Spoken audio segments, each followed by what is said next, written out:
de outubro do ano 2008, projeto Memória História Oral, desenvolvido pela FANS, né? Fundação Arquivo Memória de Santos. Quem está falando aqui é a historiadora Sônia Maria de Freitas e o Roberto Tavares também, que irá participar da gravação. Contamos com o apoio da Unimonte nesse projeto. Então, para a gente começar, eu gostaria que o senhor dissesse o seu nome completo, local e data de nascimento. Meu nome completo é Gastone Righi Kuog, sendo que eu uso e sempre usei, profissionalmente e politicamente, o nome Gastone Righi. E nasci realmente no dia 21 de dezembro de 1935, mas fui registrado somente no dia 6 de janeiro de 1936, que ficou sendo a data, então, oficial de meu nascimento. E tem uma história interessante até, vale a pena contar, porque que quando meu pai foi me registrar, ele tinha saído da Itália por uma perseguição política, etc. E estava aqui, ele era ensacador de café, trabalhador do porto, e estava aqui há 5 anos, trouxe a minha mãe veio casada já com ele por procuração lá, e chegando aqui, ele, quando eu nasci, ele estava muito grato ao Brasil, porque para um europeu, uma nação se abrir, como o Brasil tinha se aberto para ele, e acolhê-lo, e ele aqui ter o filho, era uma coisa que não se pensava ser possível. E ele era muito grato ao Brasil.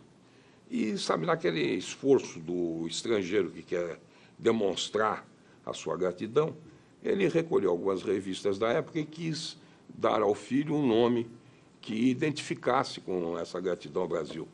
E encontrou lá uma reportagem sobre Gastão Henrique, de Orleans e Bragança, que seria o imperador brasileiro, não fosse a República. Então, quis me dar o nome de Gastão Henrique. E foi aí que aconteceu. Eu nasci no dia 21 de dezembro e a lei brasileira impunha que fosse registrado nos 10 dias seguintes, sob pena de multa. Uma multa insignificante, alguns centavos, por certo. Mas, quando meu pai foi me registrar, o escrivão, né, com essa cordialidade que os nossos cartorários costumam ter, né? O que é que o senhor quer? Vim registrar em meu filho. Como é? Quando ele nasceu? 21 de dezembro. Acabou 21 de dezembro, o senhor só vem agora, 6 de janeiro, o senhor vai ter que pagar a multa. Mas eu sou no pobre, eu não tenho dinheiro e tal. Bom, então o senhor diz que nasceu hoje. Tá. Como é o nome do menino? Meu pai já assustadíssimo, né? Gastão Henrique, quer dizer, Gastão Henrique, mas imagine, já não falava português. Dizer o nome Gastão Henrique, então ele usou Gastão Henrique, e assim fiquei Gastone Righi, quando devia ser Gastão Henrique. Mas fica aqui a memória disso, porque eu acho muito pitoresca, porque registra a dificuldade dos imigrantes aqui no Brasil. Qual a origem dele? Que província ele veio? Ele é da Reggio Emília, ou seja, da cidade de Módena, uma vilazinha que se chama Casinalbo, pegada a Maranello, que todos conhecem, que é a sede da Ferrari. E ali em Módena fica próximo a Bolonha, e é uma região muito rica, e de muita intelectualidade e de melhores comidas. Mas a família se dedicava à agricultura? Se dedicava à agricultura, tanto a de minha mãe quanto a de meu pai. E foi também disso que meu pai fugiu, né? Porque lá o destino era certo. Nenhum deles que explorava aquilo era dono das terras. Eles eram todos homeeiros ou terceiros, né? Eles ganhavam 1/3 ou ganhavam metade do que produziam. E isso era quase que uma escravidão que se mantinha. E a época já da década de 30 já mostravam a Revolução Industrial, automóveis. Meu pai era fascinado por mecânica. Então, isso o fez sair da Itália e também revoltado com aquele regime político, né, do fascismo. E ele veio para cá, onde encontrou um outro padrão de vida, um outro gênero de vida. Quer dizer que ele passou uma parte da ideologia do Mussolini, né?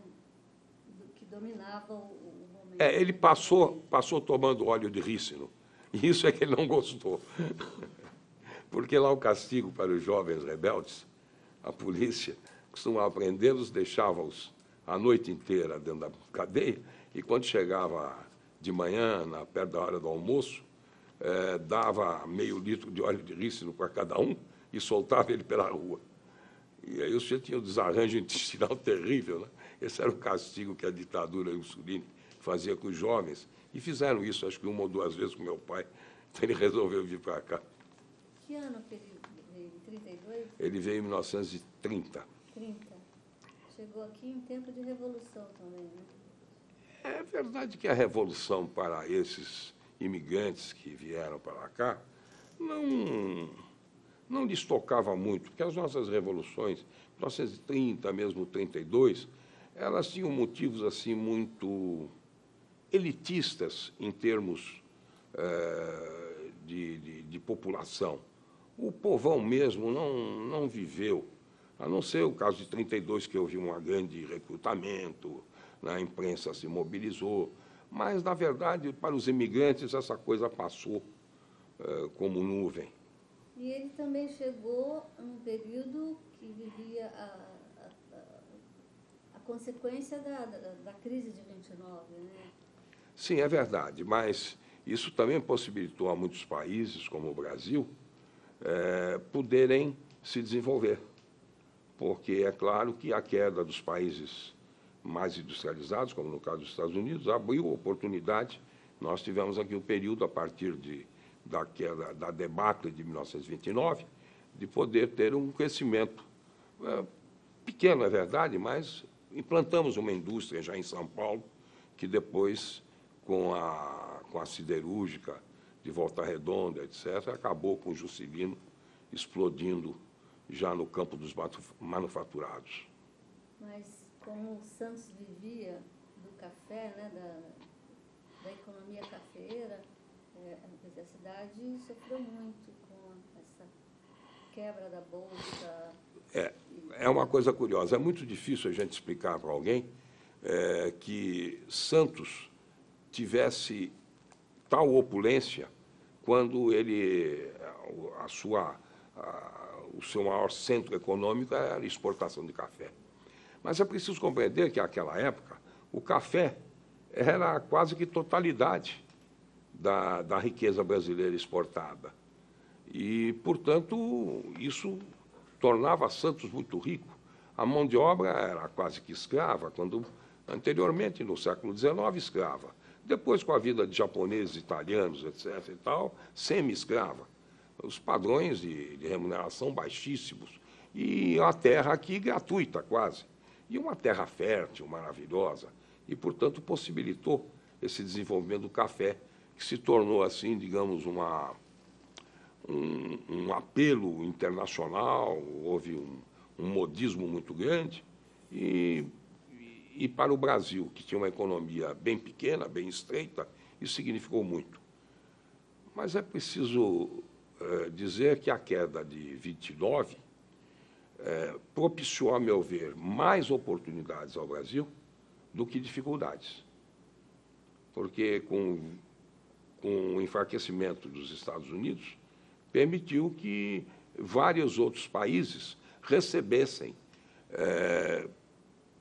migrações preciosas. O caso dos italianos, libaneses, alemães. Senão eles teriam ido para os Estados Unidos. Não tivesse a debacle de 29 nos Estados Unidos, nós não teríamos recebido nenhuma corrente migratória dessas preciosas que vieram para o Brasil. Imaginem, japoneses, italianos, alemães, franceses até, e libaneses. Eles enriqueceram muito e foram eles que possibilitaram conquistarmos com alguma rapidez uma ascendência tecnológica e até cultural que permitiu uma evolução muito rápida, digamos, nos anos 40. Você saberia me dizer por que ele escolheu o Brasil? Tinha já um parente aqui? E por que Santos? Não, já tinha o irmão dele aqui, mas o irmão dele solteiro. Mas é que o irmão dele, pelas mesmas razões que ele, não tinha escolhido os Estados Unidos, porque estava acontecendo nos Estados Unidos aquela debacle. Não havia outra possibilidade melhor do que o Brasil, que estava aberto ao mundo e foi isso que os atraiu.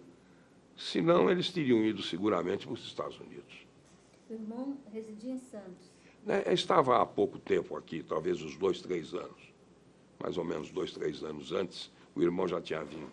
E trabalhava aqui, exatamente também como ensacador de café. Ensacador de café é aquele que você carrega café na cabeça e coloca no caminhão.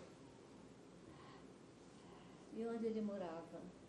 Ele morava no bairro do Macuco, precisamente na Bacia do Macuco, na rua Almirante Tamandaré. Era um chalezinho no fundo de um terreno, e foi lá que ele veio morar, e foi lá que eu nasci. Aliás, devo ter nascido em um hospital, não sei, mas pelo menos minha mãe passou a morar lá. O senhor passou ali a infância, a juventude? Não, bem jovem, aconteceu um fato interessante. Como eu disse há pouco a você, nessa nossa conversa mais íntima, meu pai era um aficionado por mecânica. Inclusive, tinha se habilitado lá como piloto na Ferrari, em Maranello, participava lá dos treinos ou dos testes que a Ferrari fazia e tal. E quando ele aí brigou com o pai, viu que não podia ficar mais lá, resolveu vir para o Brasil, mas trouxe sempre esse sentimento, essa vontade de querer conquistar alguma coisa dentro da área do que eles chamavam de mecânica à época. E foi assim que ele percebeu aqui em Santos o seguinte: Santos não tinha bicicletas, ninguém andava de bicicleta. E isso o surpreendeu, porque era uma cidade plana. Ora, ele de onde vinha, tinha muita serra, montanha, e todo mundo tinha bicicleta. Aqui, num lugar plano desses, perfeitamente situado para ter bicicleta, ninguém tinha bicicleta. Então, ele procurou saber, bom, primeiro porque não tinha indústria de bicicleta aqui. Segundo que não era hábito, não era uso. E, diante disso, ele passou a fazer umas economias muito grandes, forçadas naquele tempo já, e juntou um bom dinheiro e, através de um amigo que era imediato de um navio italiano que fazia a linha de Gênova a Santos, não sei se carga e passageiro, alguma coisa dessa, mas era um amigo dele imediato, ele adquiriu um lote de 20 bicicletas. Eram bicicletas Bianchi e Philips, me lembro até dos nomes. Uma parece que é inglesa, a outra era italiana. E ele trouxe esse lote de 20, 22 bicicletas, o imediato trouxe para ele. Naquele tempo, esse negócio de porto era muito mais livre, né? Você trazia as bicicletas, ia lá de noite, pegava, levava para casa, pronto. Não tinha muito esse problema de alfândega, não. Mas ele trouxe essas bicicletas, levou lá para o chalé dele, limpou, arrumou-as, e colocou um anúncio no jornal, né? Vende-se bicicletas, domingo e tal. Fez os engradados, pôs as bicicletas na rua, lá na Almirante Tamandaré, para vender as bicicletas. Quando chegou no domingo, o ajuntamento de gente ali na Almirante Tamandaré foi uma brutalidade. Encheu aquela bacia do mercado. Gente de todo lado. 500 pessoas lá, mexendo nas bicicletas, olhando. E assim foi o dia inteiro, aquele movimento incrível, até o fim da tarde. Quando chega a noite, todo mundo vai embora e ele não tinha vendido nenhuma bicicleta. Mas que diabo?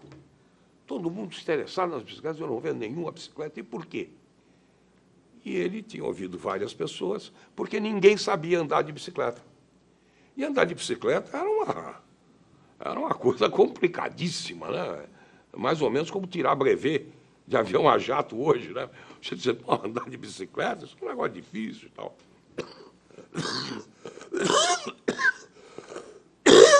Depois você dá um corte aí,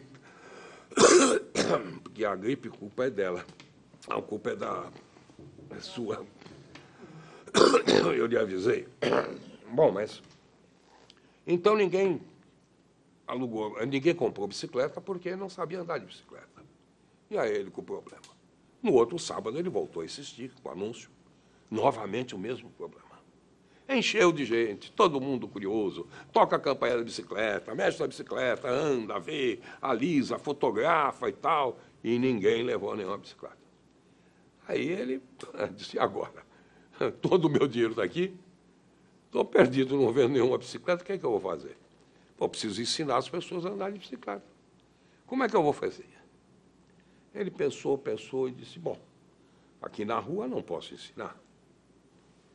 Aí lembrou da praia. Então pensou, veio aqui, procurou na praia, e no Zé Menino, em frente à ilha Urubuxaba, havia lá uma extensão maior de areia, porque ali tem um recolhimento por causa da ilha, e ele viu ali uma casa que era uma pessoa chamada Vasco Mexia Santos, e tinha lá uma construçãozinha que ele procurou o dono da casa e pediu se não alugava aquele barracozinho que estava ali do lado. O senhor disse que alugava para ele, então ele levou as bicicletas para lá. E pensou nos domingos, feriados, sábados, ele ia para lá ensinar as pessoas a andar de bicicleta para vender as 22 bicicletas, porque ele estava na miséria. E aí, isso ele fez. Foi para lá. As pessoas chegavam lá, olhavam e tal, mas era difícil, porque aprender a andar de bicicleta para quem não tinha a mínima noção de equilíbrio. Mas aí aconteceu um fenômeno interessante. Sábados, domingos e feriados, vinha o pessoal de São Paulo, que eram um turista, que não existe mais hoje, que vinha de manhã, alugava cabines de praia, punha o maiô, tomava banho e voltava para São Paulo no fim da tarde do trem. O mesmo trem que vinha de manhã, tomava e o bonde levava até o Zé Menino, em frente a ele. Esse pessoal de São Paulo sabia andar de bicicleta. Não queria comprar bicicleta. Também não precisava aprender a andar de bicicleta. E sabia andar e queria andar de bicicleta. Era uma tentação, a bicicleta ali, uma praia imensa. E ele passou, então ele pensou e disse, vou alugar bicicleta. E, de fato, começou a alugar bicicleta. E todo mundo alugava, deixava o documento, um dinheiro de depósito e tal, e pegava a bicicleta. E tinha gente que ia daqui de Santos, até Itanhaém e voltava. Ia de manhã, voltava à noite. E o aluguel da bicicleta acabou demonstrando que, em um mês, a bicicleta se pagava. E ele passou a ganhar um dinheirão. E, ao invés de 20 bicicletas, ele passou a ter 150 bicicletas. Mandou importar mais bicicleta e inventou, na verdade, a alocação de bicicletas na praia. Com isso, ele ganhou algum dinheiro, aí comprou um hotel e tal, aí passou a ser hoteleiro e foi por aí afora. Valeu a história? Não sei. Claro, sem dúvida. Que é interessante, né? O senhor aprendeu a falar italiano? Eu aprendi alguma coisa assim. Pai e mãe falando italiano? Eles falavam italiano entre eles, e o ouvido sempre fica treinado, né? Não é um italiano erudito, mas eu falo razoavelmente. Falo bem. Agora, conta um pouco da sua formação, da sua educação formal. Bom, eu, como todo menino pobre, estudei em colégio sempre, colégio governamental, público, no Cesário Bastos, foi a minha primeira escola. Estudei o primário lá, depois no Colégio Canadá, e finalmente acabei fazendo a faculdade. Eu passei até do Largo de São Francisco, mas já estava aberta a faculdade de Santos e eu entrei na turma de 1954. Formei-me na turma Clóvis Bevilacqua em 1959, na Faculdade de Direito da Católica de Santos, hoje Unisantos. E quando menino, o curso primário foi um curso sempre muito difícil, porque eu não tinha... Porque naquela época a gente ia ir do curso primário para o ginásio oficial, precisava se fazer vestibular. E era difícil, entrar no Colégio Canadá não era muito fácil. E eu percebi que já ia ter alguma dificuldade já àquela altura. E eu não me recordo mais, mas foi um amigo, um rapaz que veio de São Paulo, um menino da minha idade, que cursou o último ano também do Colégio Cesário Bastos, e que tinha uma irmã já professora, etc. E eu, com ele, aprendi algumas coisas que na escola primária não se ensinava, e pude passar no vestibular do Colégio Canadá muito bem. E depois disso, sei lá, aí eu convivi muito com um homem que a meu ver, foi a maior figura que eu conheci na minha vida, chamava-se Tennyson de Oliveira Ribeiro, um filósofo maravilhoso, um grande pensador, e criei-me com ele, pai do doutor Luiz Antônio de Oliveira Ribeiro, do Francisco Prado de Oliveira Ribeiro, e eu era amigo deles, e criei-me muito na casa desse grande jurista. E depois passei a trabalhar no escritório dele logo ao início da faculdade, me tornei no segundo, terceiro ano já sócio do escritório, e aí fiz uma carreira de advocacia muito bem sucedida financeiramente, porque a advocacia em Santos tem um alto nível, um alto padrão. E o escritório que eu estava era também um escritório, o Dr. Tennyson era um dos, eu posso dizer, uma das maiores cabeças jurídicas do Brasil. E isso me valeu muito. E eu, ainda muito jovem, tive sucesso financeiro muito grande. Formei-me em 1959, como disse, eu já, quando vamos chegar agora ao fato político, quando já chegamos em 64, eu era jovem ainda, não tinha 30 anos, mas já era um advogado de sucesso. Foi aí que aportou aqui em Santos um navio chamado Raul Soares. Já é outra história. O senhor havia tido alguma participação no movimento estudantil, alguma Sim, alguma. atividade antes? Eu tinha sido, no Colégio Canadá, diretor cultural do Grêmio Vicente Carvalho, que era o Grêmio Estudantil Vicente Carvalho, e lá fiz algumas revoluções. Por exemplo, criamos a primeira biblioteca estudantil de Santos, foi criada lá no Colégio Canadá, e foi uma iniciativa minha, quer dizer, minha, eu estou agora... Não, claro que não foi só minha, foi minha, do colega que presidia, nem me lembro mais quem era, principalmente de uma professora, cujo nome está me escapando agora, que pena, não é Carolina, o nome está me escapando, mas é uma pena, que se tornou bibliotecária, inclusive, curiosamente, e ela era muito apaixonada por isso. E nós fomos pedindo e conseguimos a doação de várias coleções, e mesmo contra a vontade do diretor da escola, nós conseguimos, numa sala lá que estava fechada, conseguimos colocar os livros, e finalmente ele acabou cedendo e fez-se lá uma biblioteca, uma biblioteca estudante, foi a primeira que o Colégio Canadá criou. Depois disso, tivemos alguns movimentos estudantis com paralisação, inclusive contra professores, que às vezes exorbitavam, outros que não davam aula, enfim, houve algumas coisas, alguns movimentos interessantes, até a faculdade. Na faculdade, eu fui convidado já no quarto ano, porque aí eu fui trabalhar, e realmente a gente trabalhando e estudando, tem muita dificuldade para fazer política estudantil, que ela é muito absorvente. Os partidos políticos à altura já intervinham muito nos centros estudantis. Então, isso exigia de quem fosse militante uma dedicação mais ou menos forte. Mas eu acabei sendo convidado para participar das eleições da UNE, e participei e fui eleito segundo secretário da UNE em 1957. Olha, a data pode ter algum erro aí, mas em 1957 foi um congresso que realizamos em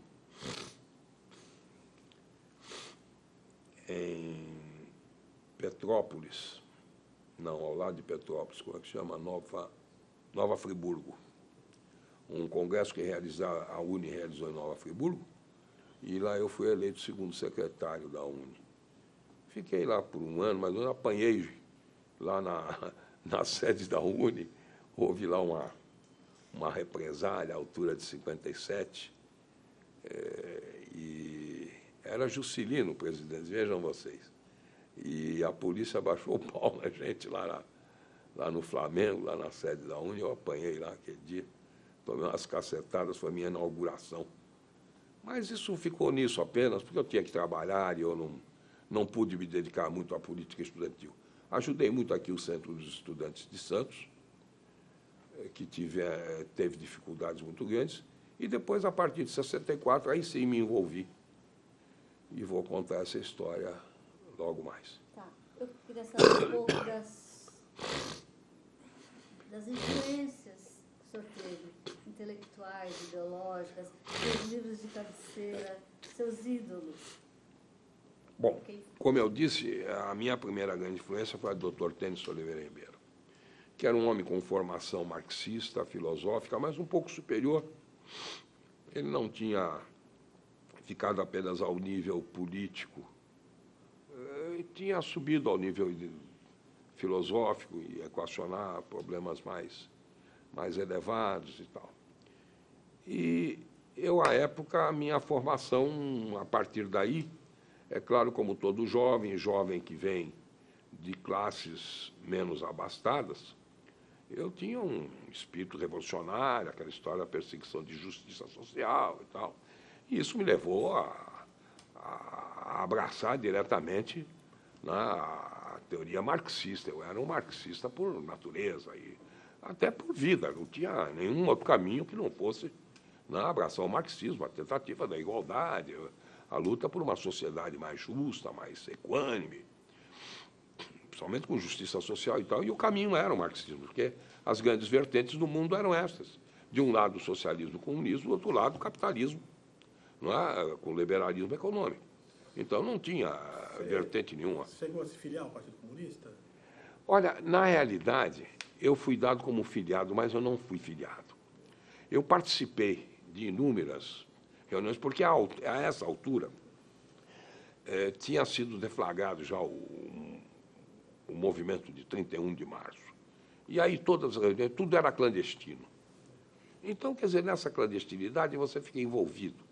Eu, por exemplo, me lembro que fui a uma reunião na Praia Grande, em 1967, 66, que foi o Che Guevara. O Che Guevara estava presente, nós fomos à Praia Grande. Isso é interessante. Hã? Isso é interessante, essa parte. É muito interessante. Isso é interessante. Era um sujeito que tinha um restaurante na Praia Grande. Ele tinha participado, imagine você, do sequestro do Andrea Matarazzo, esse italiano. Era italiano comunista. Tinha sequestrado o Andrea Matarazzo. Esse Andrea Matarazzo.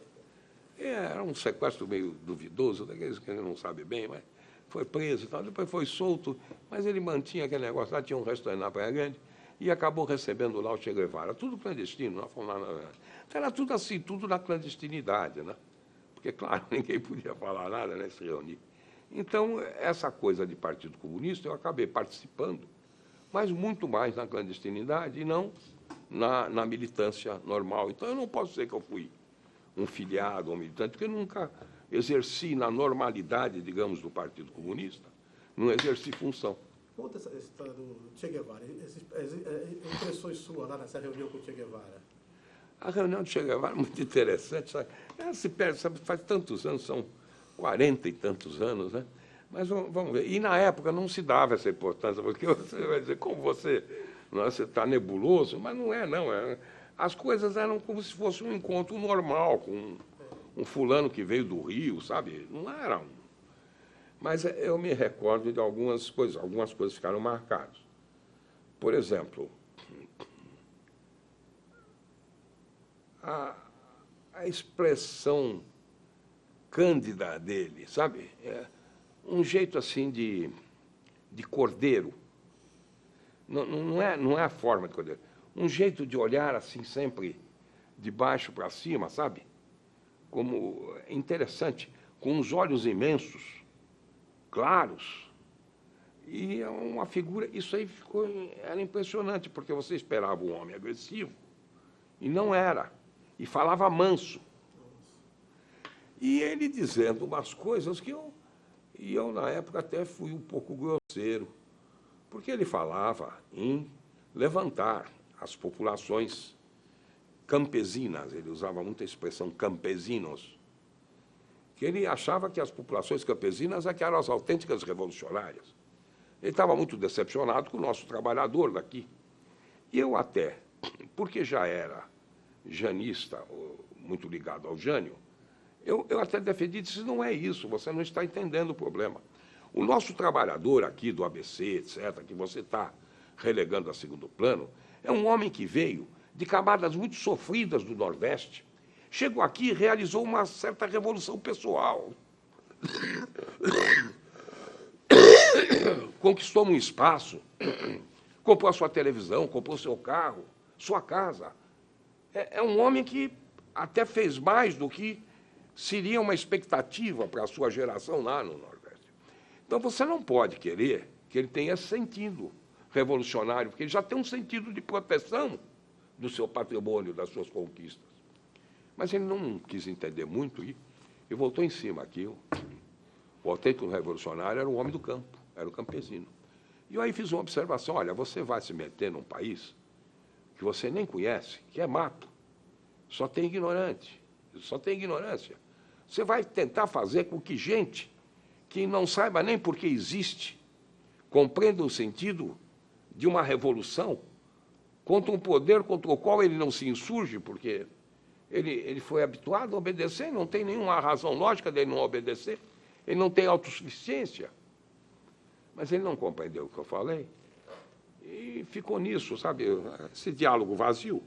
Porque eu até me aborreci, porque ele falou mal do trabalhador aqui, eu falei, expliquei para ele que esse trabalhador não era, ele estava culpando o trabalhador, ele não entendeu bem que esse trabalhador tinha realizado aqui uma certa revolução pessoal.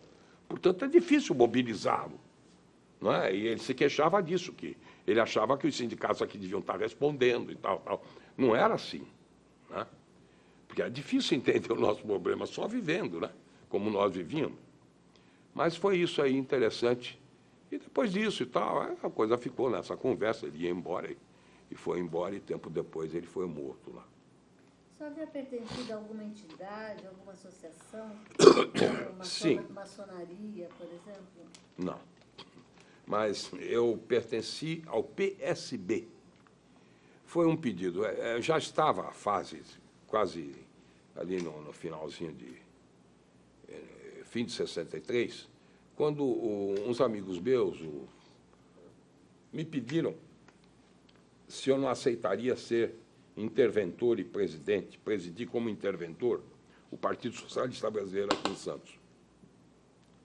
Eu disse, olha, eu não me meto em política, eu não quero me meter em política partidária, isso é aborrecido e tal. Mas aí era o Dante Leonelli, e ele insistiu comigo, ele e o Corvo e tal, mas precisamos que você faça isso e tal. Aí me apresentaram um rapaz chamado Gerson, e eu junto com Gerson Martins, advogado. E aí eu assumi junto com mais um outro rapaz que é advogado trabalhista, que hoje está em São Paulo. Como é o nome dele? Advogado trabalhista, alto. Hoje tem um escritório enorme em São Paulo. Foi candidato à Ordem dos Advogados. Agora esqueci o nome dele, a gente vai. Mas, de todo jeito, aí formamos uma junta e eu presidi, porque o PSB estava sem direção aqui.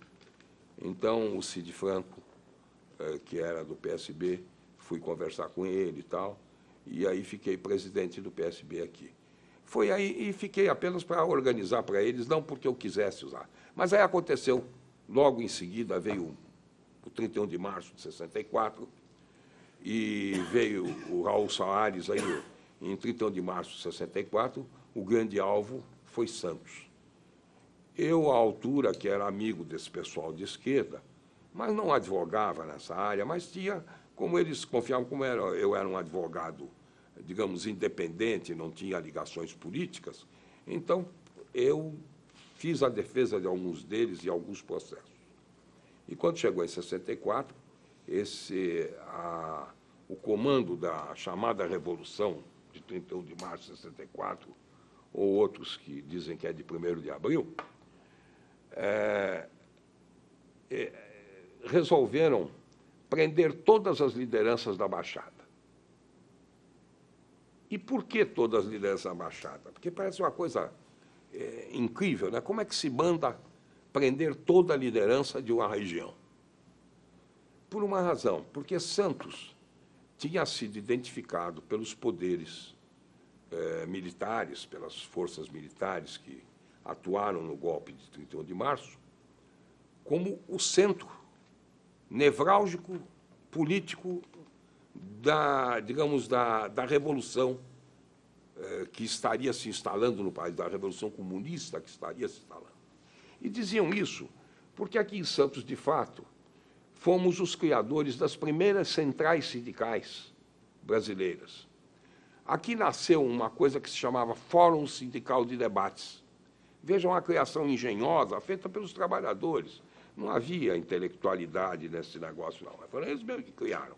Eles perceberam que os sindicatos isolados não tinham força necessária para intimidar um mundo empresarial capitalista, por exemplo. As forças empresariais capitalistas seriam sempre mais fortes para sufocar qualquer que fosse dos sindicatos. Sufocar economicamente, substituí-los e tal.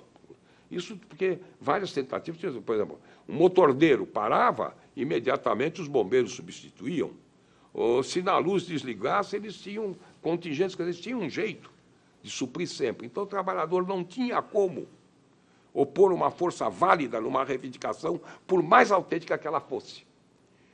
Mas perceberam o seguinte, que se eles se unissem e se resolvessem num fórum próprio, daí o nome fórum, num fórum entre eles, que a reivindicação era justa, todos dariam a mão e fariam a greve conjunta.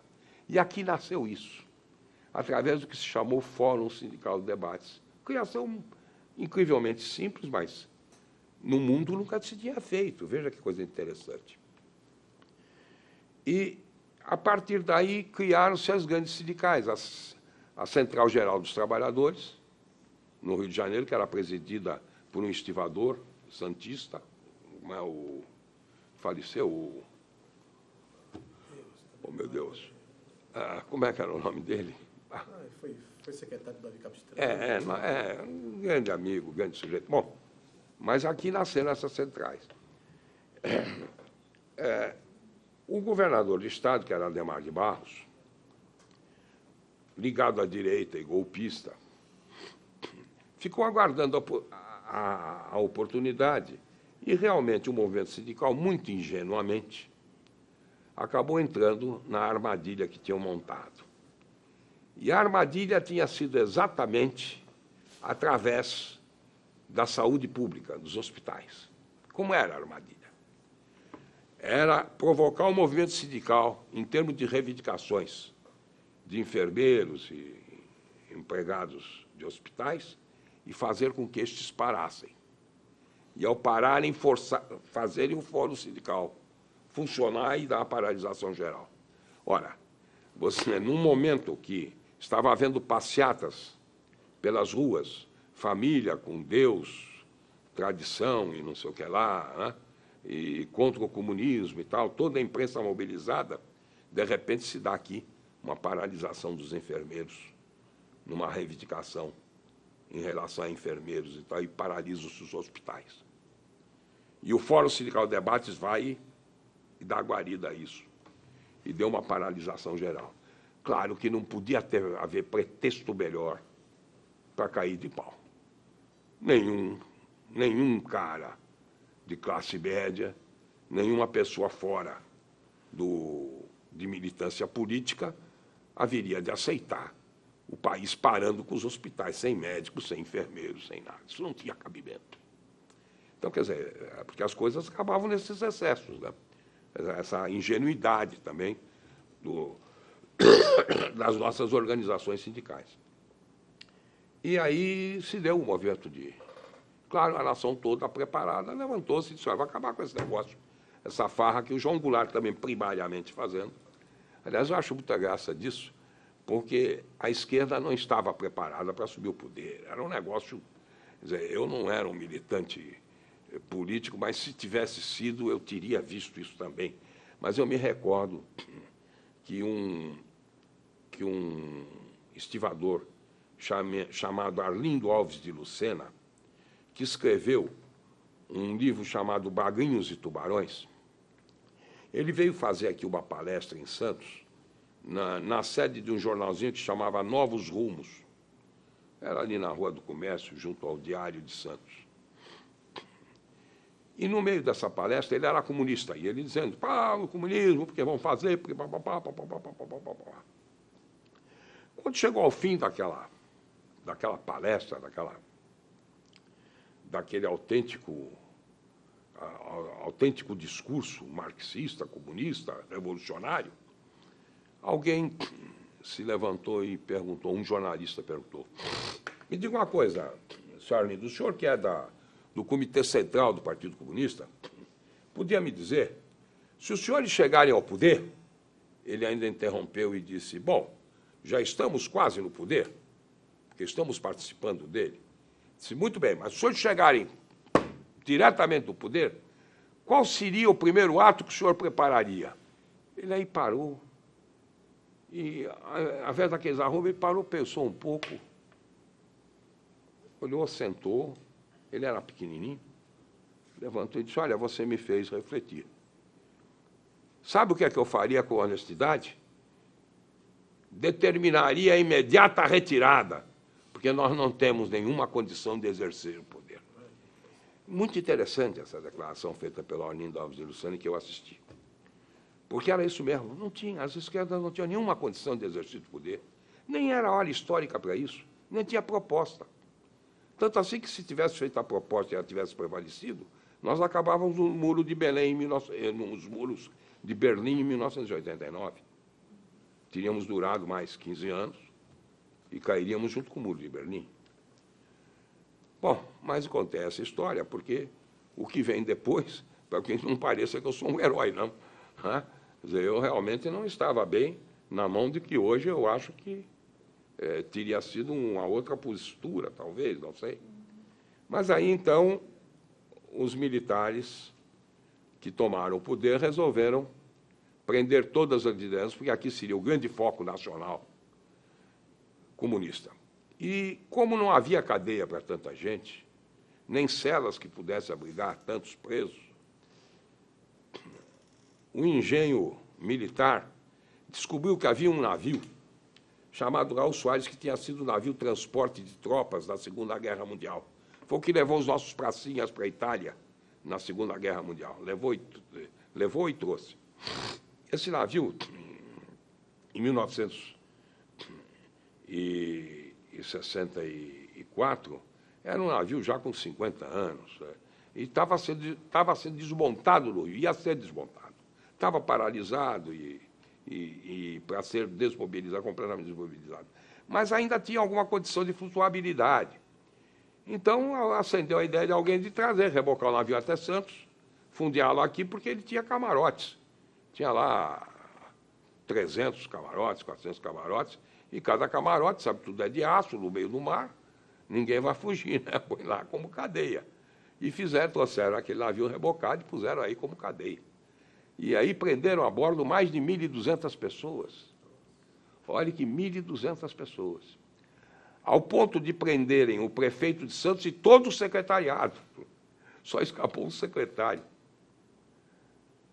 Todos os secretários foram presos, todos. Quem é o prefeito na época? Era quem? Era o Zé Gomes.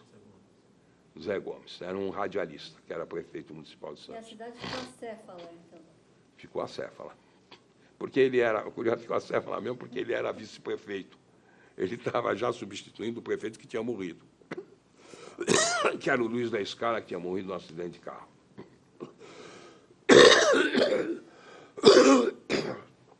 Mas, então, todo o secretariado ouviu. O Juarez Bahia era um dos secretários. Aquele... Arnaud, como era o professor? Ah, meu Deus do céu, tinha tanta gente aí. Acho até que o avô do Papa também estava no meio, que era muito ligado ao Zé Gomes. Bom, mas aí o que aconteceu? Eles foram presos por ordem do capitão dos portos, que se chamava Júlio de Sá-Bienrebach, capitão de mar e guerra, Júlio de Sá-Bienrebach. Capitão de mar e guerra é um coronel na Marinha, né? E é um coronel quem comanda a capitania dos portos do estado de São Paulo. É a maior autoridade marítima no litoral. Então, ele assumiu aqui o comando, esse Júlio de Sá-Bienrebach, e determinou essas prisões todas. Todos os líderes sindicais, dirigentes sindicais, presidentes de sindicato, e também para dar alguma satisfação à classe média, né? Para dizer que agiam também em nome da moral, Prenderam também todos os fiscais da alfândega. Todo mundo, cara, fiscal, cana todo mundo direto para dentro. Vai também contra a corrupção, como todo mundo sabe que todo fiscal é ladrão, ou pelo menos é o que se diz, então bota na cadeia.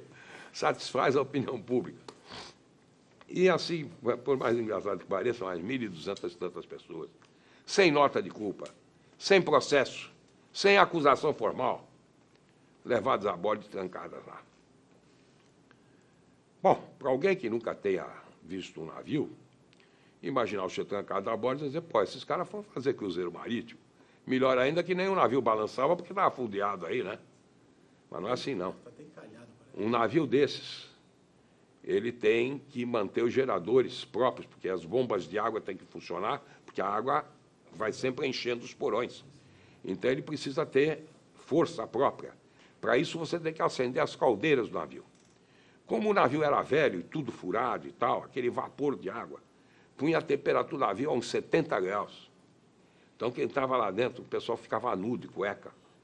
E bota para suar, tinha que dormir na chapa de ferro, porque aquilo era ferrugem pura. Foi um desastre aquilo. Bom, mas o que aconteceu?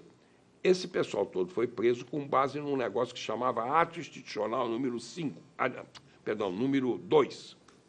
E o Ato Institucional número 2, adicional seria, digamos, um ato adicional à Constituição que modificaria a Constituição. Por isso, Ato Institucional número 2, AI2, mudando a Constituição. Esse AI2 dizia, fica instituído o Comando-Geral da Revolução. O Comando-Geral da Revolução pode suspender todos os direitos civis, pode prender, pode processar, pode censurar, pode apreender, pode fazer tudo. Depois dizia lá no artigo, o Poder Judiciário não poderá rever atos do Comando-Geral da Revolução. Não são suscetíveis de apreciação pelo Judiciário os atos do Comando-Geral da Revolução. Então, esse pessoal preso procurava os advogados aqui, os criminalistas de Santos. E Santos sempre teve grandes advogados. Tinha José Gomes da Silva, Derócio José de Oliveira, Arquimedes Bava. Ora, gente da melhor categoria que se possa imaginar. Grandes advogados criminalistas. Esses advogados foram acionados e realmente entraram com os habeas corpus, a favor de presidente de sindicato, de políticos, de fiscais, enfim. Os familiares iam e eles entraram com habeas corpus. Só que os juízes começaram a declarar que eram incompetentes para conhecer dos habeas corpus, porque o ato institucional número 2, que é o que prevalecia, então vinha aquilo. Diante da boca dos canhões, a magistratura só pode se silenciar. E assim cumpria-se isso. O juiz mandava arquivar o processo dizendo que estava impedido de conhecer, por força do AITAL. E como era o comando-geral quem detinha o poder, ele não podia se insurgir contra o próprio poder que lhe dava poder. Bom, isso valeu recurso, primeira instância para segunda instância, etc., aí foram perdendo. E eu entrei com habeas corpus, até porque o que aconteceu? Àquela altura, o Chico, que era vice-presidente, Francisco Prado de Oliveira, era vice-presidente da Ordem, me parece que o presidente era o Olavo de Paula Borges, que ficou doente, uma coisa assim. Francisco Prado de Oliveira assumiu a presidente da Ordem, e todas essas mulheres de preso, essa gente, ia lá no escritório. Era uma coisa, uma avalanche humana, e todo mundo pedindo para tal, meu marido está preso, eu não tenho mais dinheiro. Porque, coitados, eram trabalhadores, viviam de salário. Imagina um mês, 2, 3, 4, 5, 6, 7 meses preso a bordo desse navio, sem acusação, sem pagar aluguel, sem ter dinheiro para comprar feijão, para pagar açougue, uma miséria desgraçada. E os advogados não querendo mais assistir porque sabiam que não tinha jeito. Não é? Isso era uma coisa terrível. E o Chico, já no desespero, apelou para mim. E, pô, me ajuda, o que é que vão fazer? Vem, você não quer entrar? Entra aí, ao menos vamos entrar e tal. E eu relutei muito até o instante que ele, que era secretário da Justiça do município e vice-presidente da Ordem, todo o secretariado foi preso, menos o Chico Prado. Mas o Zé Gomes, o Juarez Bahia, esse rapaz, como é? Aquele democrata cristão, como é que chama ele, professor? Rivot, Arthur Rivot, enfim, todos os secretários foram presos. Aquele Cabral, o J. Cabral, secretário de obras, enfim, todo mundo foi preso. Aí, quando eles foram presos todos, eu chego e disse, pô, é um secretariado, é o meu secretariado, pô. Você tem que fazer alguma coisa. Eu disse, bom, vamos entrar com habeas corpus. E aí, realmente, foi feito o habeas corpus e fui brigando até o Supremo Tribunal. E no Supremo Tribunal Federal houve a primeira grande decisão, que foi essa. Era o presidente supremo, Murtinho, ele deu um voto que se tornou antológico, dizendo que japona não é toga, e determinou a libertação dos presos a bordo do Rolls Royce. E assim eles foram soltos. Bom, com isso, Santos acabou tendo mais um político, né? Eu, de advogado, acabei me tornando político, porque fiquei envolvido nisso, é claro. Ninguém entra nisso e sai impunemente, né? Não tem como. Você vive esses dramas todos, mês após mês, né? Gente no desespero, ajuda daqui, ajuda de lá, mas são milhares de pessoas. E isso não acontece de graça. E daqui esse evento colaborou, foi decisivo na sua... Foi total, me jogou nisso. Pela política. Me jogou, porque a partir daí eu sabia que não tinha solução jurídica para isso. A solução era política, era preciso derrubar a ditadura, era preciso restabelecer a democracia, era preciso restabelecer o Estado de Direito. Não era pela via do habeas corpus, uma das coisas que nós íamos conseguir isso. Então, nós tínhamos que lutar politicamente. Isso, aí dissolveram-se os partidos políticos e eu fui um dos fundadores do então MDB, Movimento Democrático Brasileiro, ao qual o professor Tavares, à época conhecido pelo apelido de Betão, também se filiou. E aí nós começamos uma luta política. Que ano se deu a criação? 1965, né? E, a partir daí, em 1966, eu fui candidato a deputado federal e me elegi. Já entrou de federal? De federal, é claro, eu também não tinha por onde, não adiantava ser outra coisa. Outra não adiantava nada, ou era aquilo ou nada. Conta da sua campanha. Essa campanha era de bolchevique. A campanha terrível, era a campanha de bolchevique. A gente tinha que fazer campanha relâmpago e escondido. Então, a gente entrava, por exemplo, no porto, agachado dentro de um carro, dentro do porta-mala, e aí encostava lá algum trabalhador, encostava o carro. Aí ele saía e ia embora. Aí nós saímos do carro e corríamos até a parede. As paredes, porque aqui os estivadores se apresentam diante de paredes. Paredes são os paredões onde os caminhões encostam, que facilita a descarga e descarga. E sobre esses paredões, os mestres convocam os trabalhadores que estão lá embaixo. Então, a gente vinha correndo dos carros, subia no paredão, os mestres já estavam combinados, todo mundo se abaixava e pau! A gente dava ali uns 10 minutos de discurso.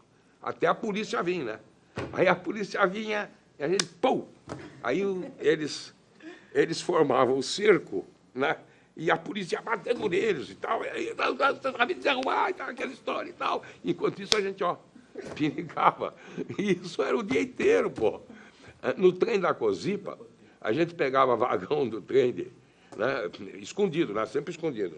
O candidato ia com chapéu, escondido, porque era conhecido, a polícia não podia ver. Né? Mas sempre tinha uns caras grandes, dois que escondiam a gente entrava no trem. Aí, quando o trem saía, aí abria a brecha, a gente levantava no baú, subia no banco, e aí a polícia vinha correndo. Aí eles fechavam o vagão, a gente pulava para o outro. E era uma coisa terrível. Contar. E sabe como é que era a propaganda eleitoral? Esses candidatos reclamam hoje aí, que não pode fazer. A gente só podia aparecer assim, não podia nem mexer, nem piscar o olho. Não podia falar uma palavra, só aparecia imagem. E eu até fui preso por isso, mas, como eu era candidato, o juiz mandou soltar. Eu pus uma mordaça e apareci. porque a lei não falava em nada. A lei falava que tinha que ser uma fotografia imóvel. Mas imóvel, com a mordaça, eu estava imóvel. Né? E apareceu assim, mas aí me prenderam. Mas depois aí soltaram. Você poderia citar outros nomes de companheiros desse período? Aí? Ah, muitos nomes.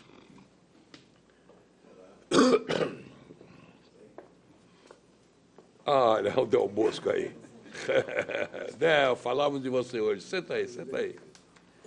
Mas, deixa eu lembrar, nomes nessa linha revolucionária, porque o Del Bosco é um pouco depois. Nós estamos aqui em 66, 67. O Del Bosco, curiosamente, foi o vereador mais votado, não, o segundo mais votado de Santos, né? 68. Foi meu candidato a vereador, apoiando o Chico Prado, 1968. Bom, mas aí aqueles... Os mais atuantes, mais próximos. Hélio Navarro, ex-presidente da UNE, foi um brigador. Davi Lehrer. Aqui teve Rubens Paiva, que foi jogado de um avião, dizem, né? Não sei. Mas morreu, morreu. Agora, muitos companheiros. Naquela época, o Oswaldo Martins, não o outro Oswaldo Martins, o que foi caçado. Líder sindical era...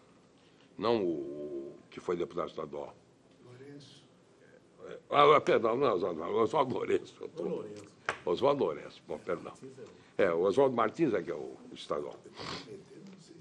Não, mas ajuda, porque eu realmente aqui estou falhando, rapaz. O alemão está me pegando aqui. Pô. Nós vamos trocar fita. Pois não.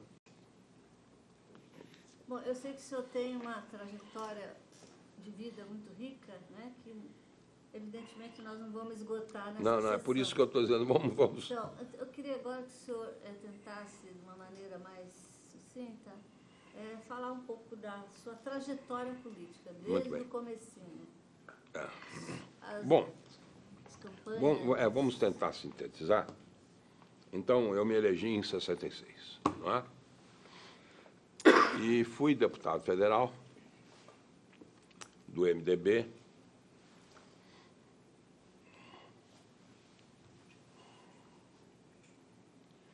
Participei evidentemente, de um monte de movimentos na Universidade de Brasília, quando houve aquela repressão brutal, na passeata de 68, no Rio de Janeiro, quando no enterro daquele menino que tinha sido morto. Enfim, participei de vários desses atos, mas isso não tem muita significação. O importante é que, em 1966, nós, no MDB, começamos a organizar o que seria uma oposição democrática. Quando fomos avançando nessa oposição democrática, o governo era do Costa e Silva, que não era bem um homem disposto à democracia, ele era bem mais disposto à ditadura mesmo, à vocação totalitária que tinha o Costa e Silva. Mas, mesmo assim, nós conseguíamos avançar muita coisa. Mas, quando chegou em 68, havia um general de exército que era ministro do interior. Como é que era o nome dele, meu Deus? Eu hoje estou... Tinha sido aqui da refinaria de petróleo.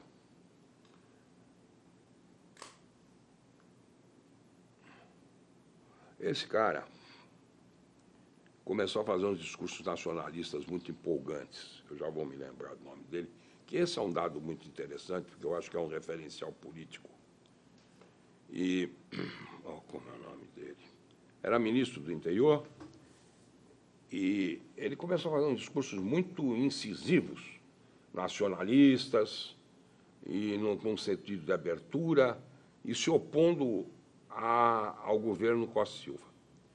Com isso, ele angariou a simpatia das Forças Armadas, principalmente de tenentes, capitães e tal. E a ESAO, que é a Escola de Preparação de Oficiais do Exército, ESAO, que é o grande contingente militar, passou a fechar com ele. E isso daí pôs o governo do Costa e Silva em xeque. Porque o Covas aceitou conversar com esse pessoal desse general. Aliás, comunicou a nós também, deputados da bancada, que estava conversando com essa ala militar. Esse é que é o ponto. Eu não vi ninguém ainda tratar disso, mas esse foi o ponto nevrálgico. O resto todo foi decorrência. E esse ministro militar, que começou a ganhar força, o que ele queria era chegar ao poder, claro. E acenou para nós, muito por Covas. Covas era sempre bem quisto, até porque tinha uma figura respeitável, como um homem correto, probo e tal. E ele ganhou as Forças Armadas, o pessoal do ESAO e tal, e estava pondo em xeque a autoridade de Costa e Silva. Foi a esta altura que as coisas aconteceram. Os discursos da Câmara começaram, dado esse respaldo militar que nós imaginávamos começar a ter, a oposição começar a ter, imaginava o seguinte: é impossível chegar ao poder, derrubar o governo ou restabelecer uma democracia se não tivermos apoio das Forças Armadas. Ou rebelião popular era um negócio muito longínquo. Não dava para se pensar nisso. Mas com esse general, como é Clineu? General Monteiro Aranha, não. Eu já vou me lembrar o nome. Eram 2 irmãos. Mas, então, esse general que acenou com o apoio, e aí nós começamos, ou melhor, a oposição começou a achar que já tinha algum apoio, e tinha mesmo, entre os jovens oficiais e tal. Mas o Costa e Silva acordou a tempo. E o Costa e Silva fechou ESAO, essa escola de preparação de oficiais. Você se lembra do general que era ministro do interior, do Costa e Silva, que tinha os discursos nacionalistas e tal? Por causa dele foi fechado ESAO. Ele foi aqui da refinaria Petrobras, general. Eu preciso lembrar o nome dele, senão fica capenga a história. Os 2 irmãos, que um foi da refinaria, foram os irmãos Galo. Não, esses são outro. É outra gente. Como é que é? Não é Clineu, é...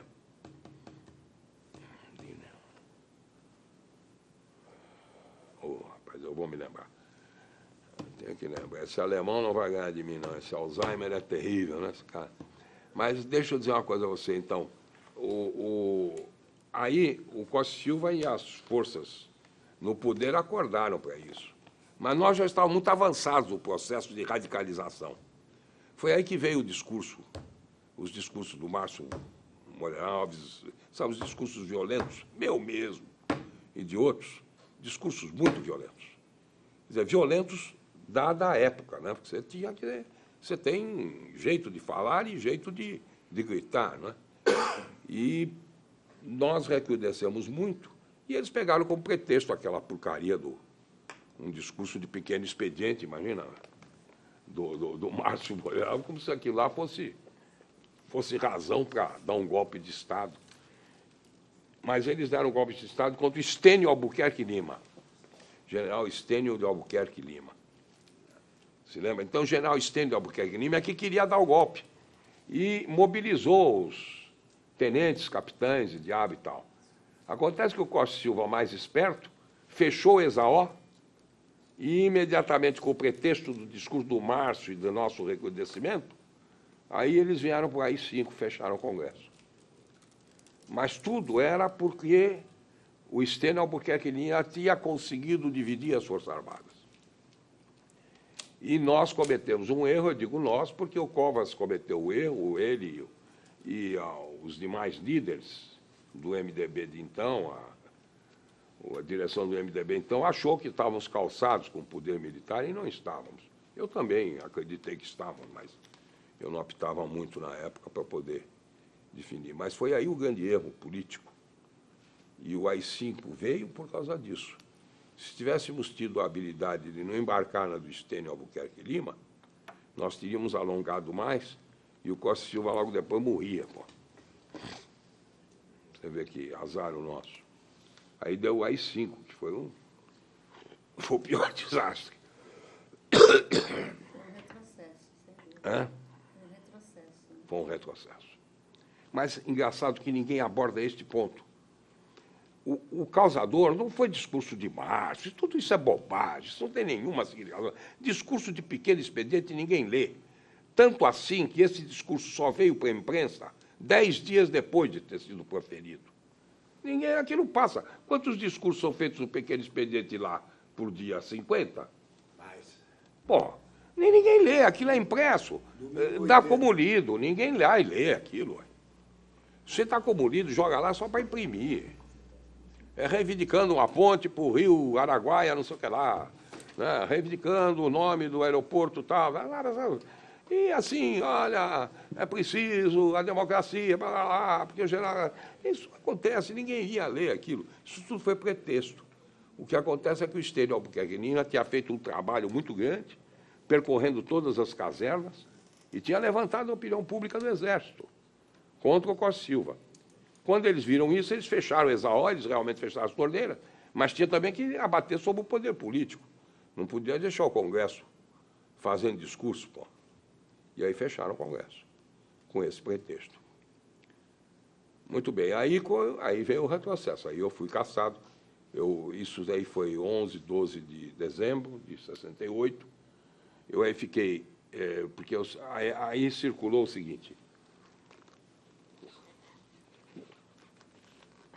Na época havia um brigadeiro que era tido como um doido. Como é que chamava esse brigadeiro? Agora, Bonier. hein? Não era Bonier? Bonier? Bonier. Rio de Janeiro, Bonier. É, louco, é Bonier. Que tinha feito o plano Paraçá. Isso, Bonier. Ia jogar 8 deputados de avião. Um dos 8 era eu. Era Davi Lerer, o Márcio, o Hélio Navarro, aquele menino que escrevia no jornal, lá no Rio, como era, do Partidão. Enfim, havia 8 sujeitos condenados a serem jogados de avião. E eu sabia disso. E eu lá em Brasília, então, assim...